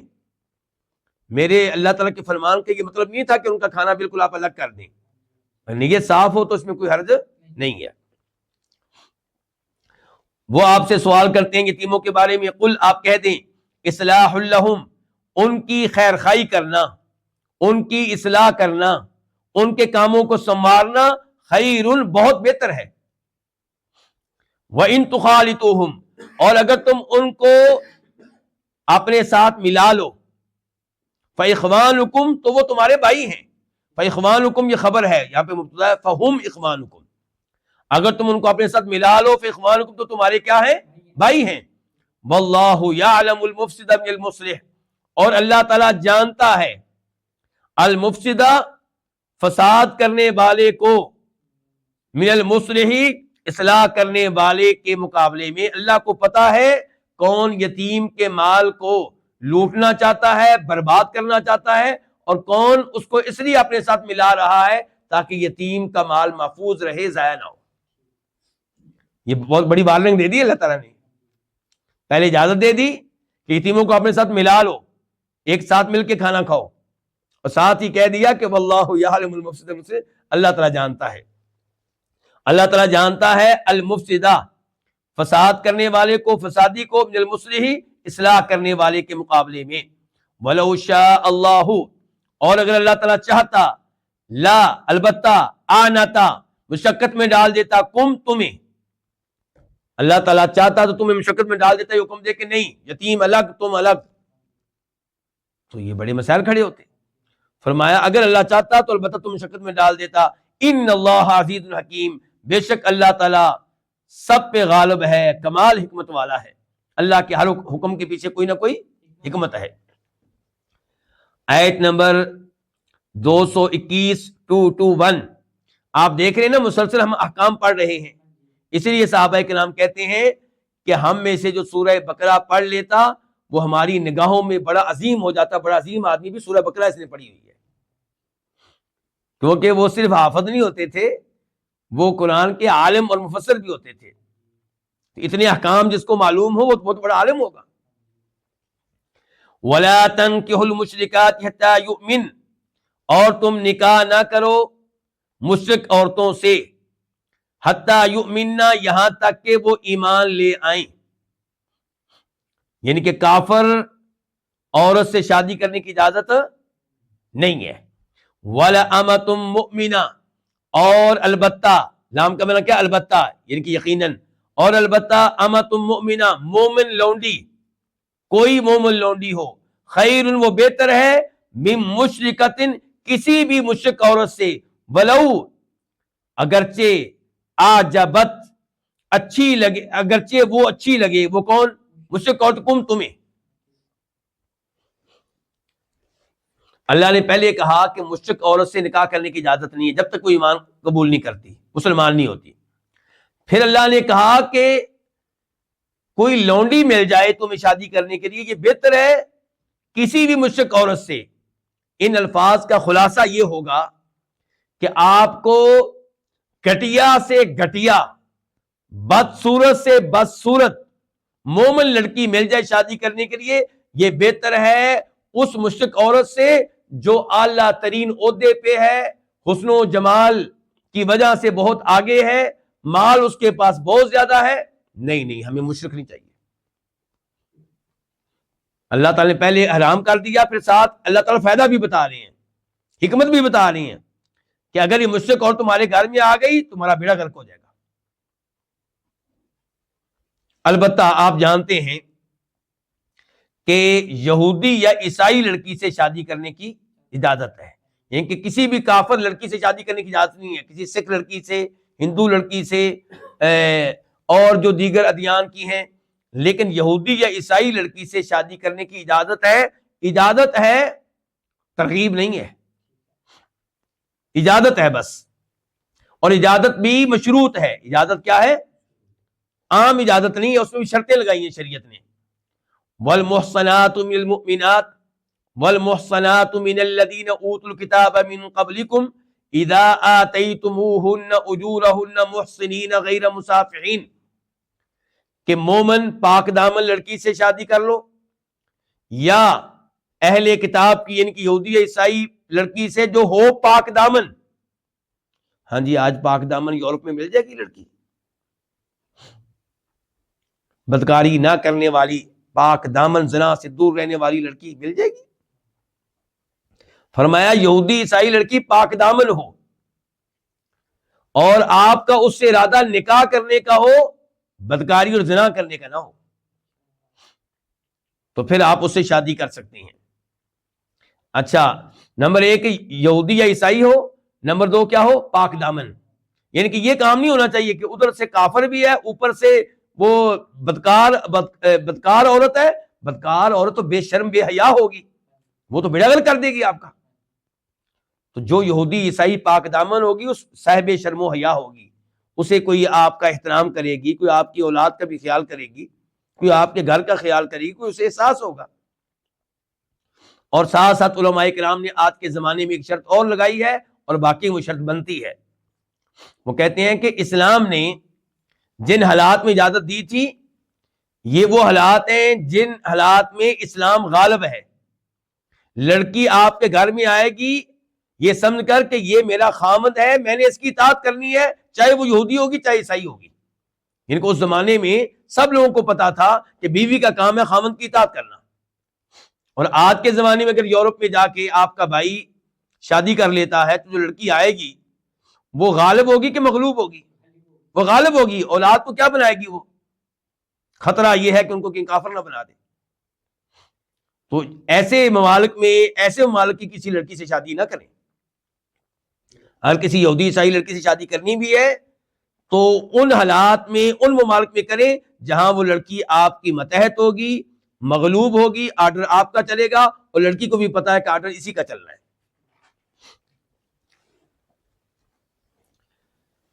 وَلَا تُنْكِحُوا الْمُشْرِكِينَ، اور تم نکاح میں نہ دو مشرک مردوں کے۔